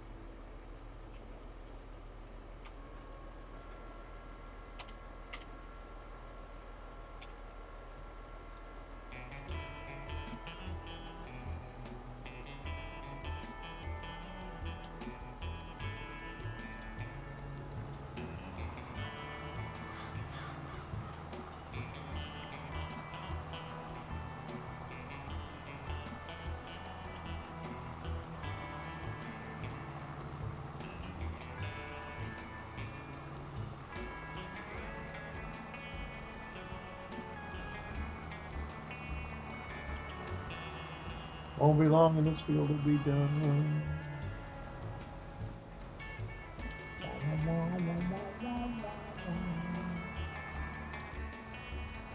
There we go.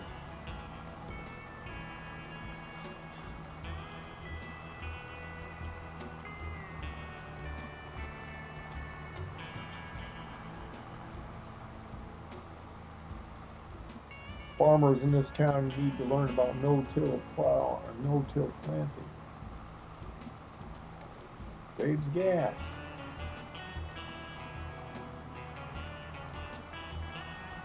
As Monica Gary calls it, trash farming.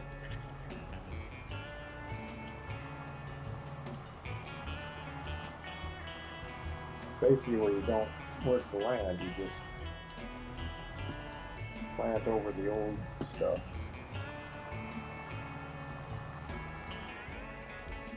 And it is done.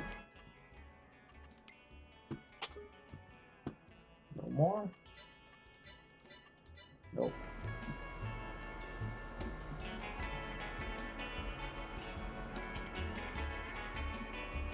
I'll go ahead and, so I'm not plowing the fields.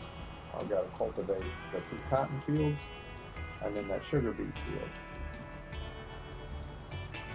What do? It's just not going to be worth, leasing the equipment needed to harvest those 2 crops, and that kind of sucks. Well, it doesn't kind of suck, it big time sucks. But that's what I was dealt with when I got this farm, started this mod, this game. So, you know what? We're going to need a plow anyway to create the fields. So, let's go ahead and turn on the plowing. And weeds too, what the heck. Alright. That might create some Cultivating? Oh, look at this. Field 70. Sowing.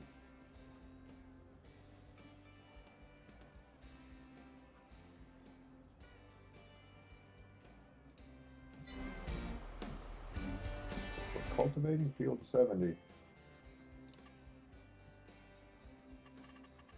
That's the...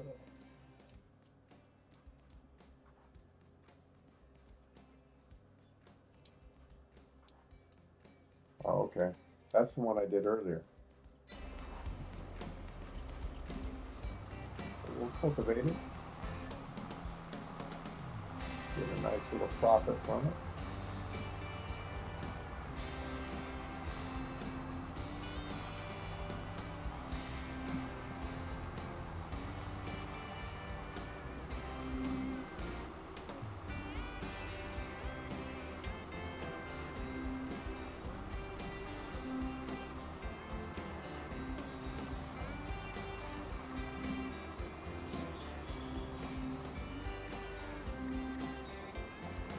Part 12. Ever since I started this game. Is this it? This is the field right here, isn't it? Yeah. As soon as I cross the tracks, that's it right there. Alright. It's a nice little paycheck though.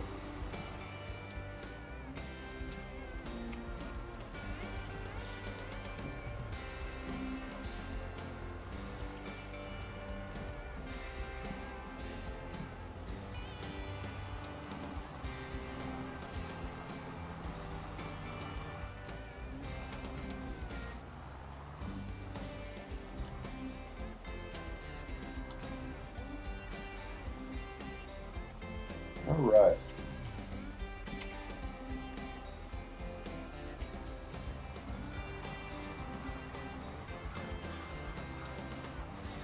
Yeah, this was a field I harvested earlier, like 2 or 3 videos ago. But hey, that happens in this game. That's cool. Happy to fulfill all your farming needs. Got all the food I need for my pigs right now, so they can eat away, and you know they will. The pigs. What do you expect?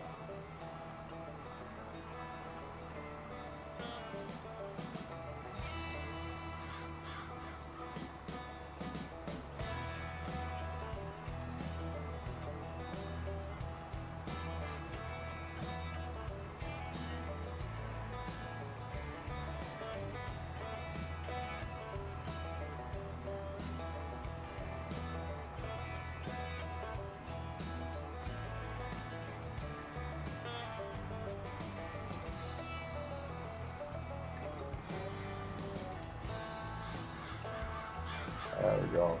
Beautiful turnaround. Woo-hoo. I'm getting better at that, you gotta admit. No headlands, no nothing, just turning around. As long as I got the room, I make that. If I don't have the room, I may have to make a headland. So, I should be able to get this deal done pretty quick here. Go ahead and put or lease that plow. I don't think I'll have enough money to buy one.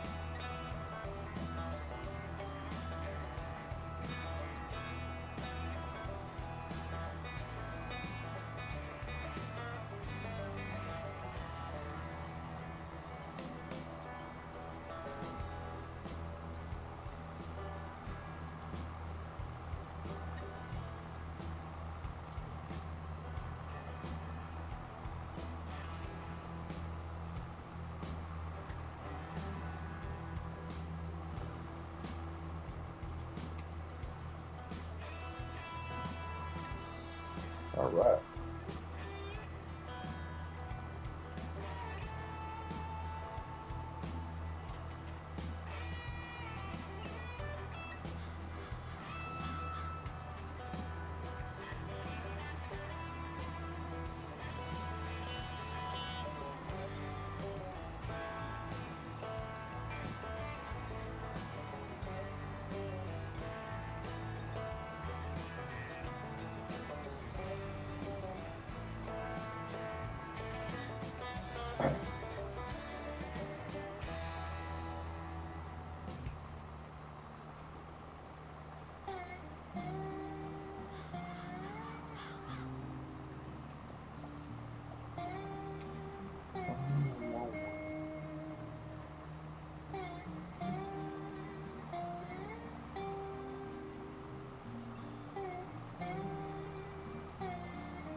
go.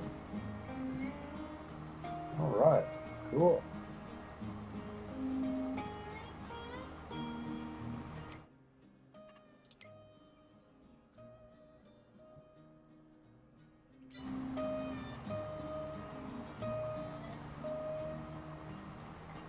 Wow, what a sad song, for goodness sakes.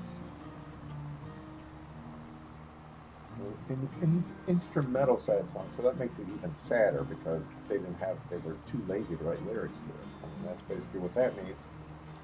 I already talked about laziness earlier. Everybody's lazy about something. Quite possibly, I don't know. Maybe not. But I don't think you can define an entire character on just being lazy because they're even lazy people. There's something that they're not going to be lazy about. You know, it's usually something that they like to do. You know, most people, and even then, you know, hey, there are things I like to do that I can be lazy about. Different aspects of what it is that I like to do. So you might be able to call me lazy for not going out dancing in like the last 9-10 months. So I don't know if that's really the motivation, but I just haven't been dancing. So you could make an argument that I got too lazy to go out dancing. So you could.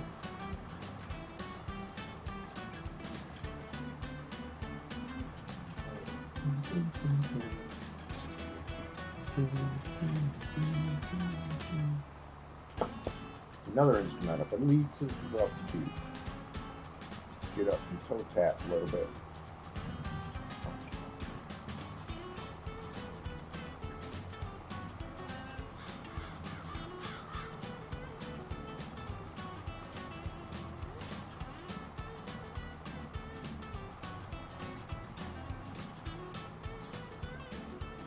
All right, look at that.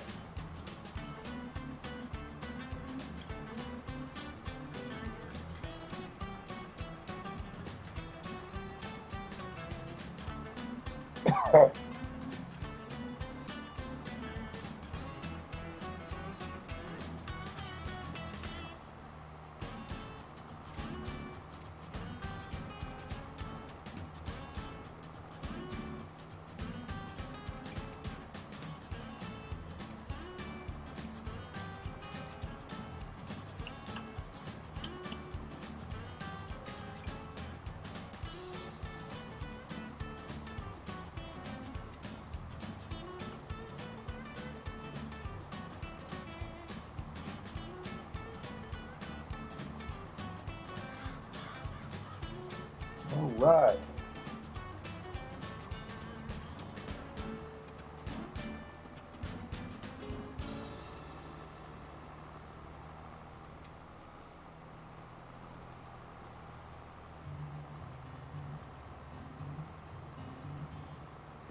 Don't know where to go, I've got 10 people I know. Stuck in sticky stuff, it gets tricky when you're low. It's a long life when you don't know where to go. Not sure what to say, do you like it anyway? The money's pretty great, but you're 20, you'll go grey. It's a long life when you don't know what to say. Have you written a friend? Someone you trust to help you mend? Someone to depend upon? Have you looked at life through some ordinary eyes? Tell if you can see now what nobody likes. It's a long life when you're trying not to try. Show me what to love, don't you mention what it costs. If you don't know what to love, maybe you're lost. It's a long life, so be your own boss. Have you made your mind? Someone you found to help you be kind, someone to depend upon. charm is more complex than your palm. Everybody yearns for some, but nobody's calm. It's a long 30%. life. Sing a sad song. Long life. Can be a long life. Not everybody gets a long life, unfortunately. Have you tried variety? I heard it tastes nice. It's a long life. Sample every spice. Have you written a friend? Someone you trust to the very end. Someone to depend upon.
Oh.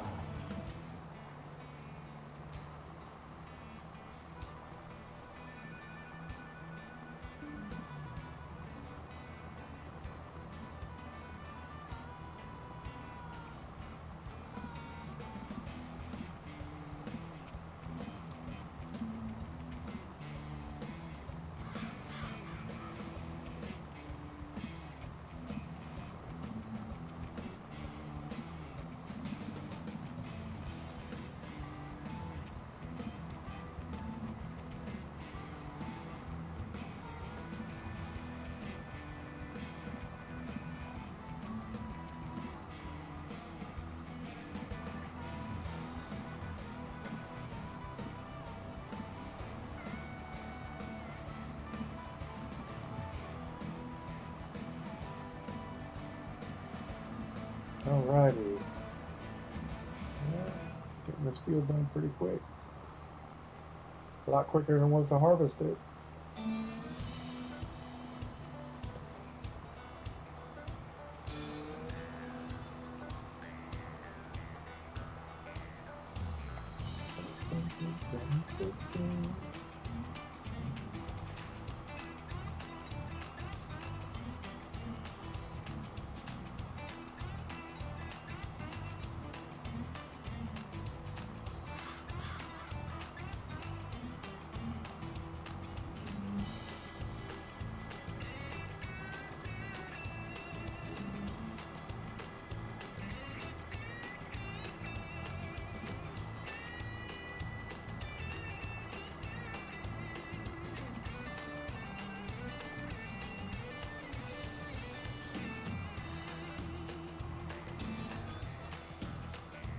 Alright. Wow, I'm doing really good at these turnarounds. Not missing, not creating any gaps. I'm covering it all, not missing anything. So that's good.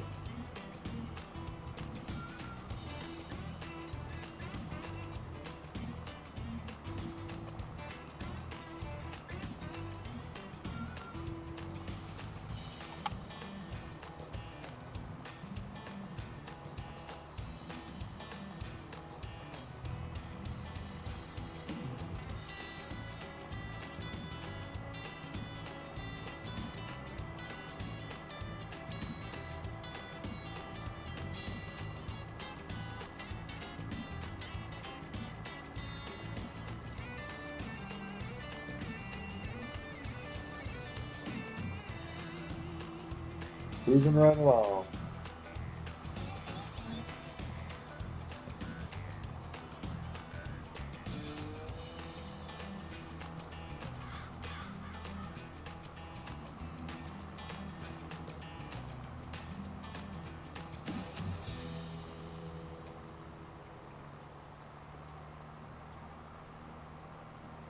Here's a good song. I've been rolling in mud.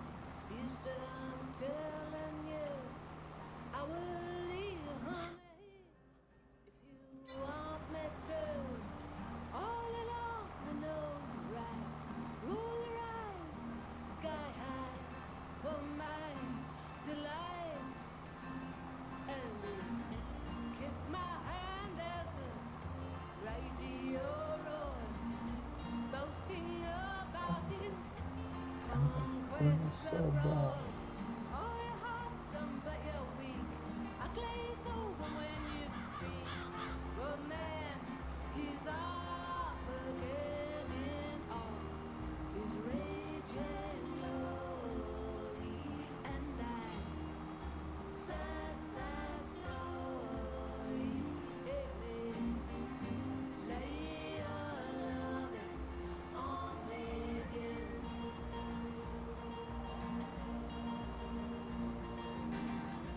Betting on my money, this babe in my arms, considering a life of crime and espionage.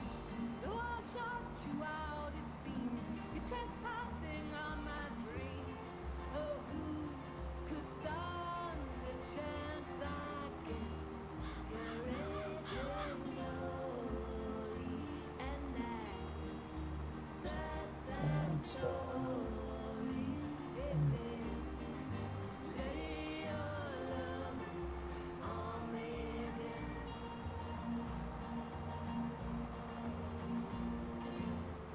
50%. All right, halfway done with this deal. To my disgrace,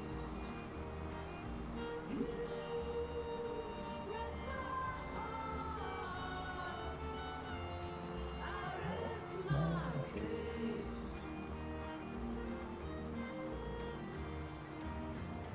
Can't come down from this cold con leche. I was fine if I am Perfect. 104. Sugar's right where it's supposed to be. And I'm going to be getting hungry here pretty soon. It usually tends to raise my sugar level.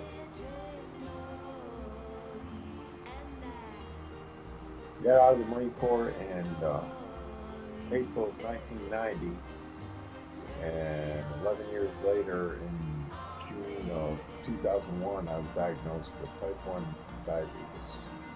And I've been grateful to the VA. A lot of people complain about it, but I really haven't had too many bad experiences with the VA.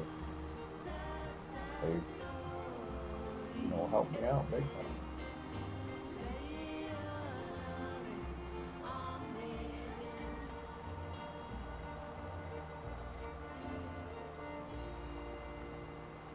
I've been happy with what they've done for me. So, especially hooking me up on this thing. This thing's been wonderful. Ever since I've gotten this sensor, and it's the sensors you see on TV that warns me when my sugar gets too low or when it gets too high. Since I've had that, I haven't gone to the hospital because my sugar has been too low and crashed. And there were many a times where I went to bed, checked my sugar right where it's supposed to be. The next thing I know, I wake up in an ambulance on my way to the hospital because my sugar crashed while I was sleeping in the middle of the night. So, and since I've had that, that's not happened at all. So I don't even think I've been to the hospital because my sugar's been too high. It's always been one of the reasons I've picked up new health problems because of my diabetes.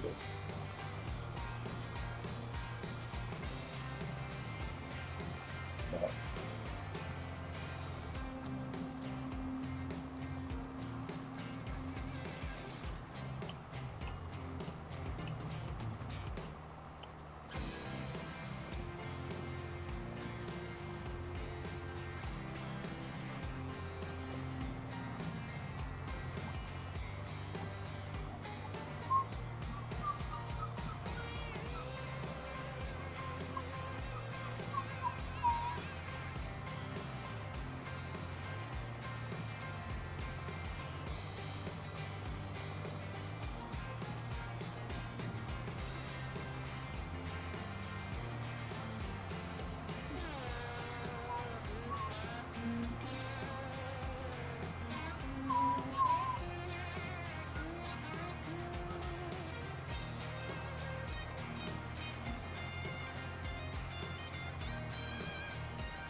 getting close to the end of this one.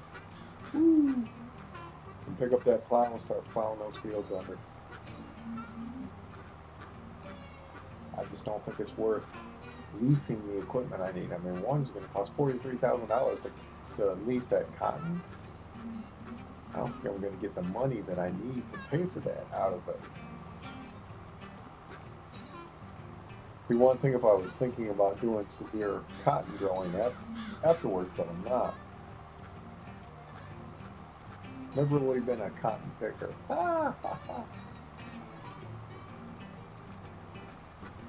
What's ridiculous about this game is the Michigan mods, you can still grow cotton on the Michigan mods. You can't grow cotton in Michigan, the weather's too cold. So they needed to make that crop unavailable for that mod. I'm sure they could do that. Notice I can't grow pineapple, in this mod, or coconuts, because the weather is not applicable for it. You have the wrong weather. Or lemons.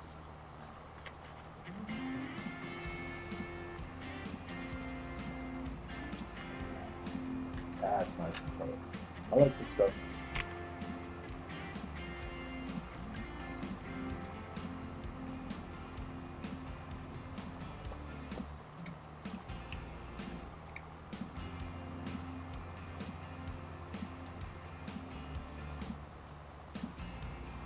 I remember, another story about the military. When I was over in Okinawa, we did a shoot in the Philippines. That was crazy. I mean, those people, when we were there anyway, you want to talk about third world nation? Their houses were made out of anything we threw away. So we saw like ammo boxes, and that's what they made their houses out of. And it rained so much that their houses would be up 2-3 feet above the ground to prevent flooding into their houses and stuff like that. And I can remember getting to the island that we were doing, and the Philippines has dozens of islands. It consists of dozens of islands. And so they have a specific island that's not inhabited, and that's where we do our shooting at, so that we don't, obviously kill anybody. But you have to get on the ship and go and unload on this island. And there are natives that live on a certain part of the island, but they don't live in the area that's the shooting range, obviously, for obvious reasons. But as soon as you get there, they're there to meet you, and what they do is they take the brass that we shoot and they melt it down into knives, and then they sell us the knives. So the knives that we buy, and I bought a really nice big knife. You can even have it engraved and stuff like that. And but you can buy them for like MREs, and they take the MREs and they sell the MREs and get money that way. Or was it the food? It may have been the food that we traded with MREs for. But anyway, when I had to get a picture of it, so I told you about the camera that I had bought. And so as soon as I started, I took one picture, and they were like, "I give you all these knives for that camera," because they could have got a lot of money on the black market for that camera. And then I realized I had better sleep with this camera. I cannot let it out of my sight. And I never got it stolen, but I was sure protective of it, because as soon as they saw that camera, "I give you all," and they had all kinds of knives, big, small, you name it. "I give you all these knives for that." I was like, holy cow. I opened up a can of worms here. But they were nice people.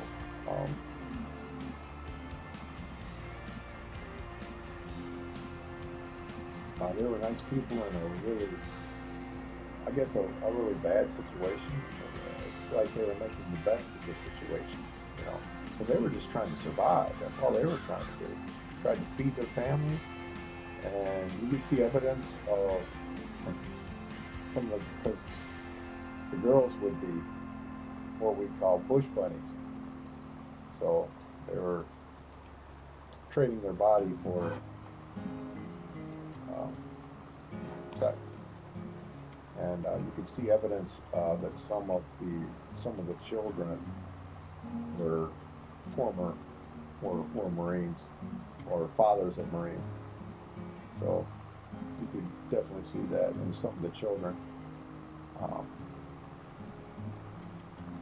mixed races, or white and black, with the Asians that were there. So that was something that I never saw before.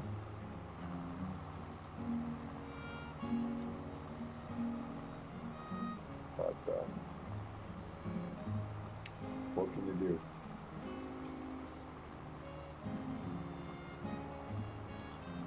Um, I don't want to go into that story. Maybe some other time. Um,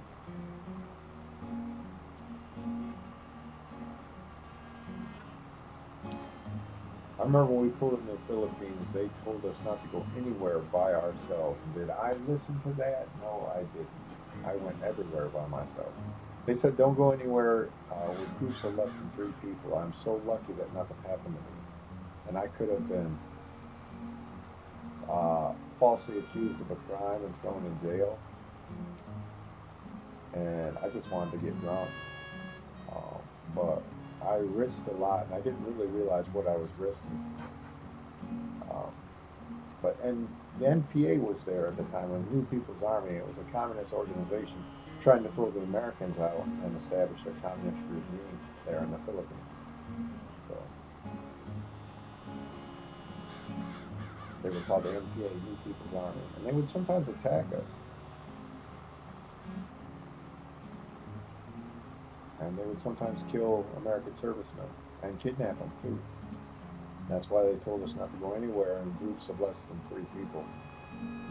So I was lucky nothing happened to me. Or they just didn't feel I was worth it. That could have been too. They won't give us any money for him if they kidnap us. But anyway, enough about my poor decisions when I was in the Marines. So I guess I'll stop talking because that was a very bad decision on my part. I wonder if I could turn around without running into the ditch. We're gonna find out.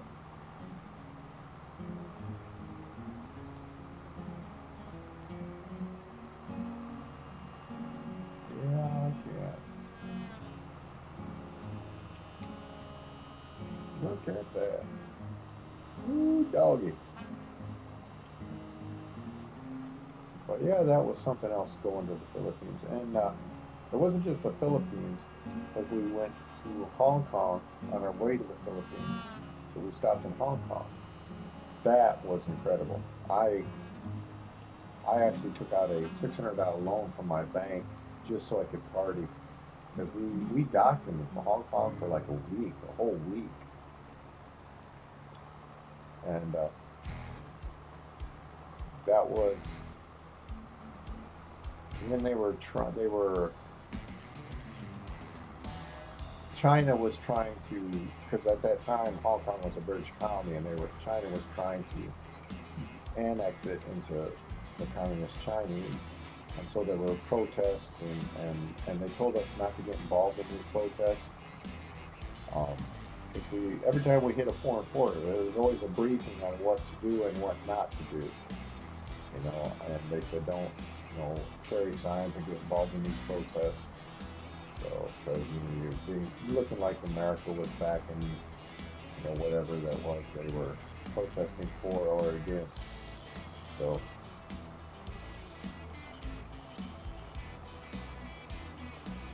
I'm supposed to be done with this one. 95%.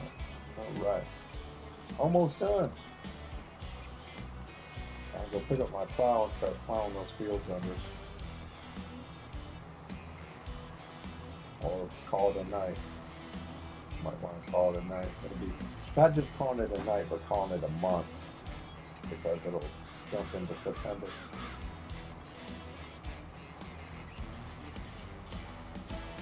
Might just do that.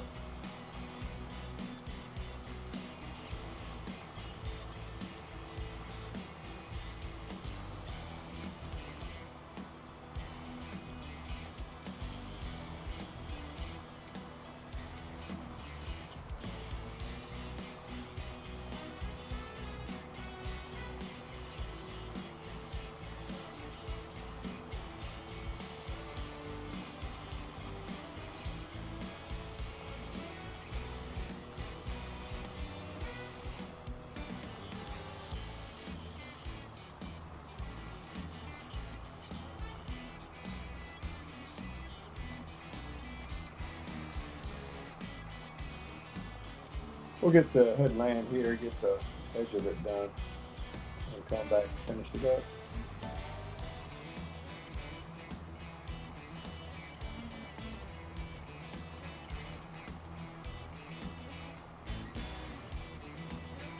Look at that big old chunk of corner that could be this part of this field. Just a whole corner of it. Unbelievable.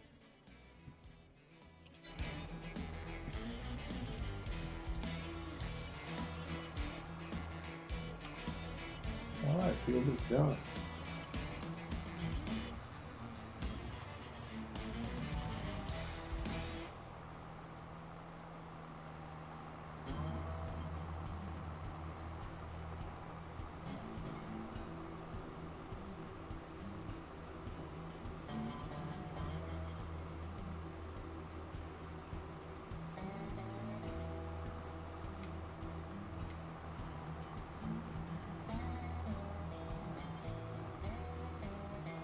All right.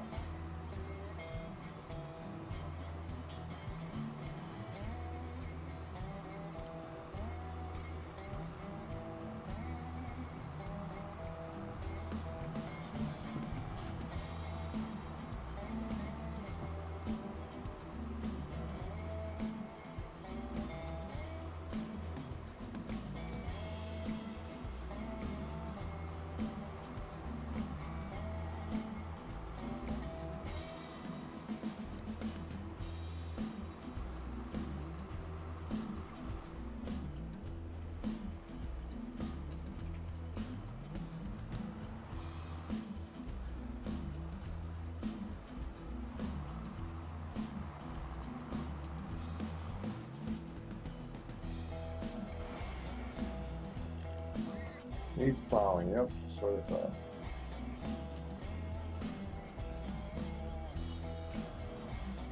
If I need plowing, I need to get it out of that field. Gonna need to plow the field.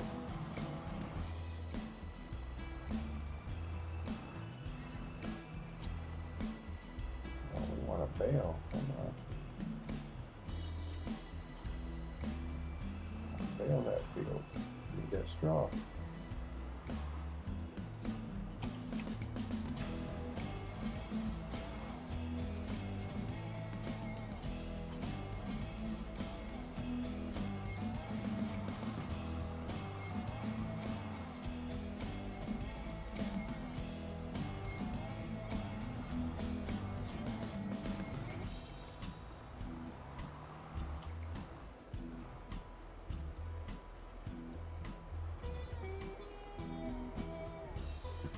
Oh, was this field? It was not my field. It was another field. Need to get that straw. Where am I going at? Where's this field at?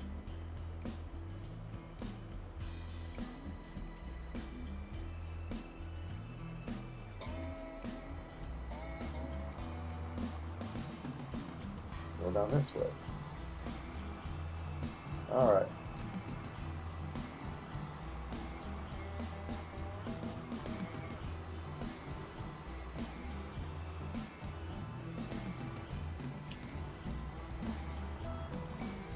Here it is.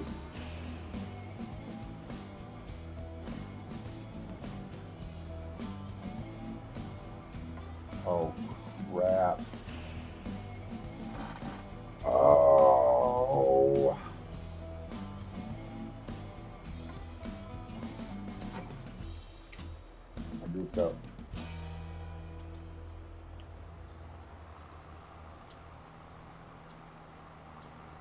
I goofed up.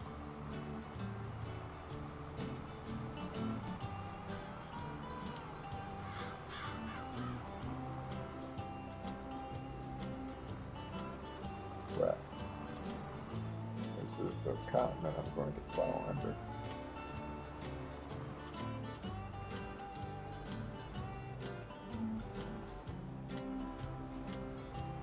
This field.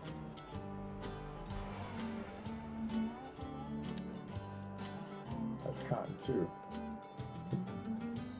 I gotta plow both these fields under and then create one big field out of that.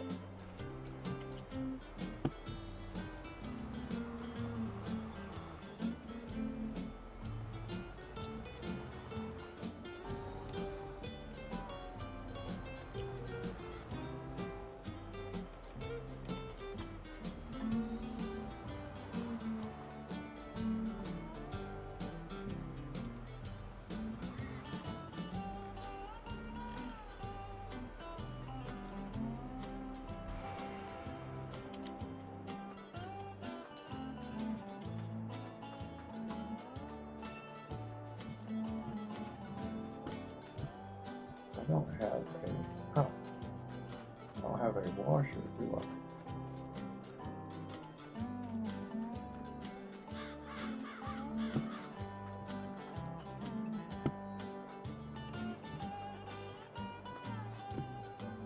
Or I have, yeah, I've got a fuel tank right there. It is.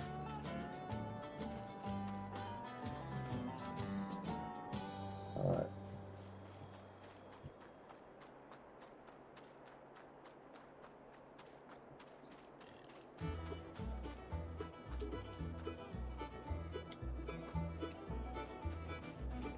Man, I could have got more straw had I not screwed up.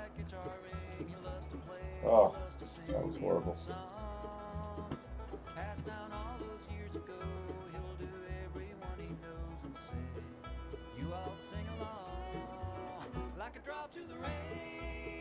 $10,000 vehicle leasing. Oh man, gotta take care of that. Yeah, I gotta do another plow. I gotta lease another plow.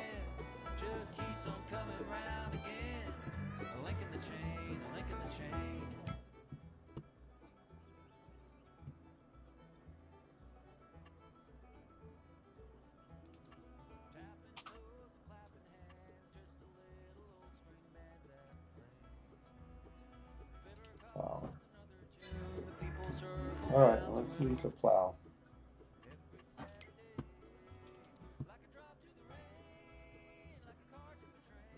It's gonna be. We'll survive.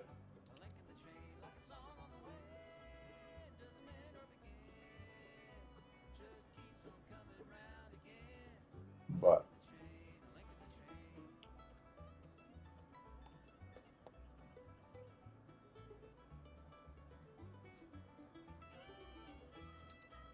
one 410 plow. This is the baby.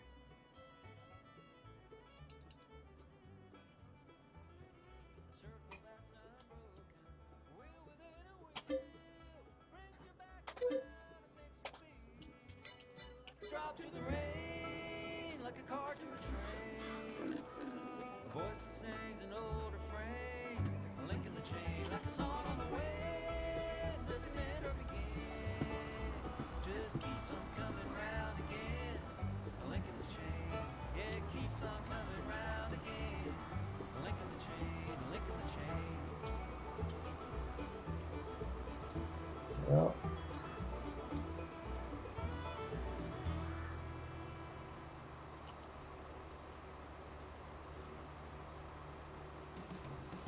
Get this plow, start plowing. Got a contract for the plow field, so that'll work. And call it quits here pretty soon. It's been almost 2.5 hours now, so it's a pretty good little video shot here. Pretty good little length. Hope I entertained you. If I didn't, let me know what I can do to improve it. Comments are always available. I take constructive criticism. Alright, where do I gotta go? Field 9. Plowing field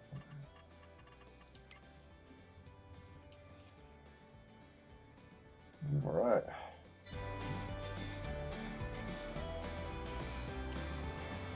She'll head on up to field 9 and plow the heck out of there. You guys don't want to stop for me, I'm not going to stop for you. And you're not going to be able to pass. But you can't get around me, can you? Can you? Can you? Can you? Yeah. Can you? You can't get around me. Can't get around on that side. Can't get around on this side. Yeah. You can't get around me. Do-da, do-da. Let's get this guy. Yeah. Missed it.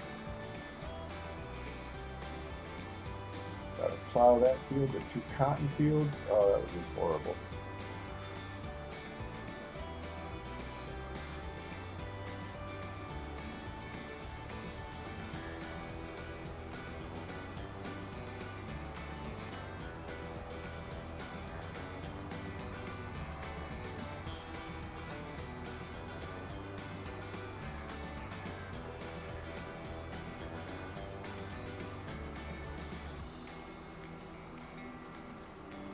Any more cars? No, he turned off. Daggone it. I do like teasing them, making their life hard, because they'll pull right out in front of me and make my life hard.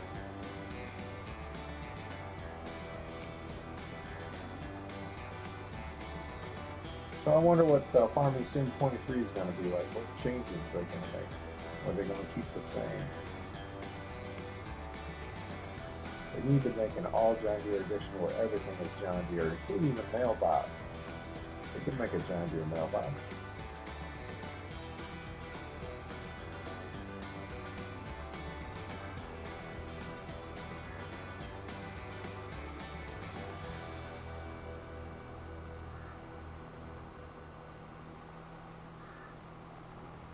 Where is this field at? No, not there. Ooh. Don't run into the trees.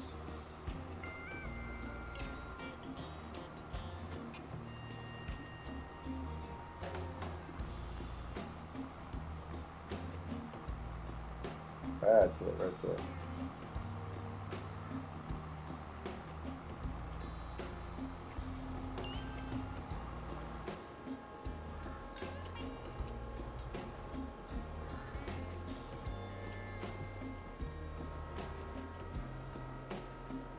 All right.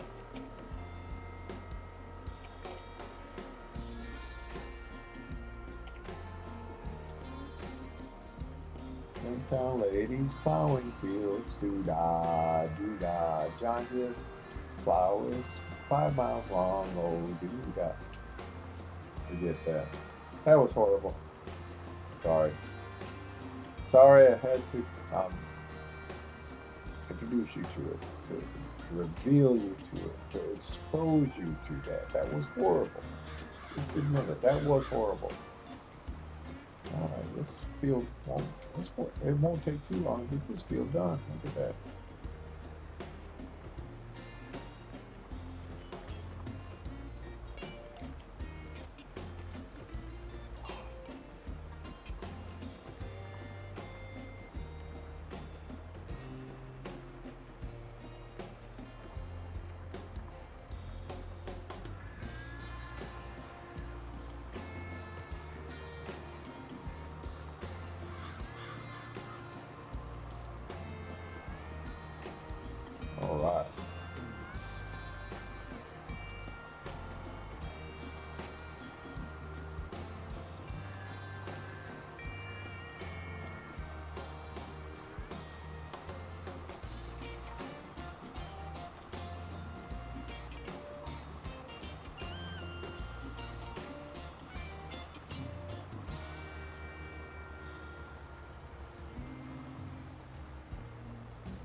All right.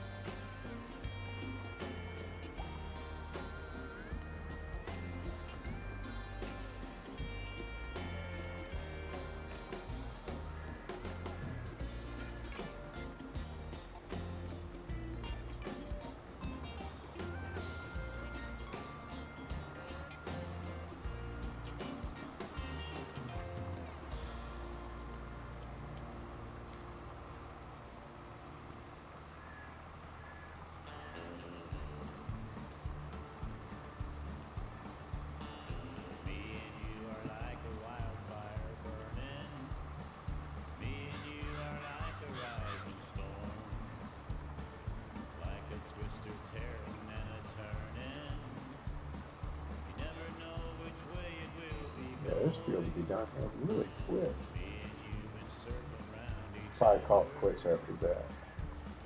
Nice little 2.5 hour video shot, part 12. Pigs are us. I don't want to eat beans. I'm a pigs are us kid. There's a million things with bacon bits that I can eat with, from ham to spam to pork chops. It's the best white meat there is. Gee whiz! I don't want to eat beans, 'cause maybe if I did, I couldn't be a pig or us kid.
All right. 94%. She's almost done. 95% now. This field is almost in the bag.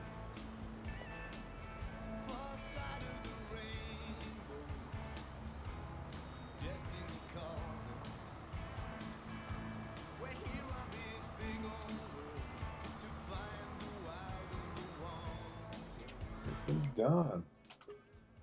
All right.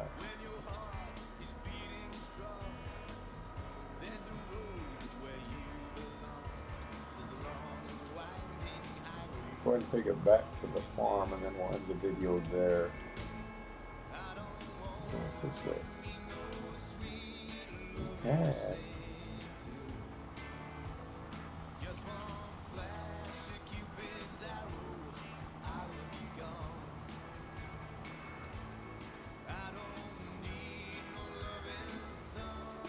Put it down.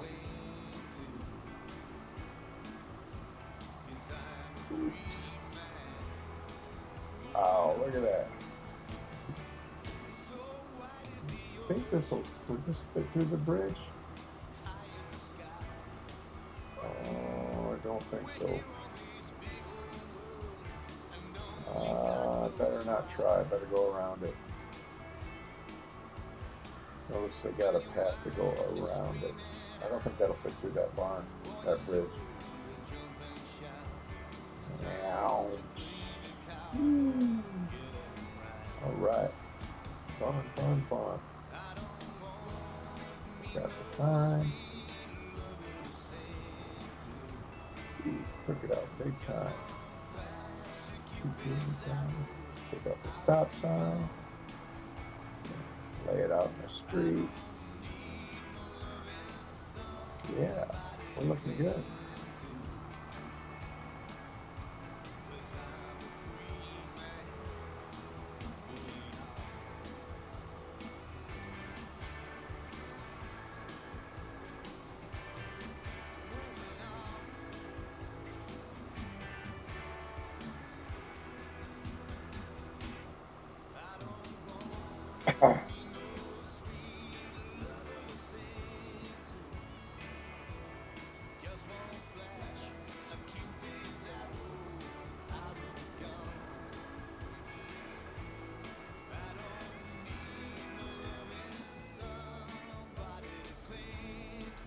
And we'll get us set up for picking out this, plowing this field under next time I come out. So I know where I'm at. I've got to plow it under. Get ready to do that next time.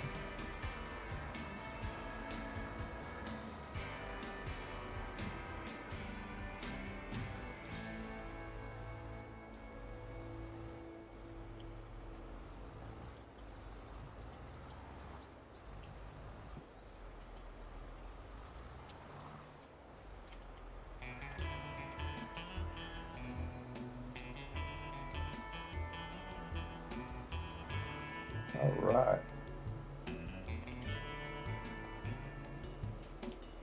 And that'll be it for part 12 of Pigs R Us, Farming Simulator 22. I'm Corky Duke Farminator. Come at me if you want to farm. And that was part 12. Thanks for watching, and we'll see y'all later. Y'all take care. Bye.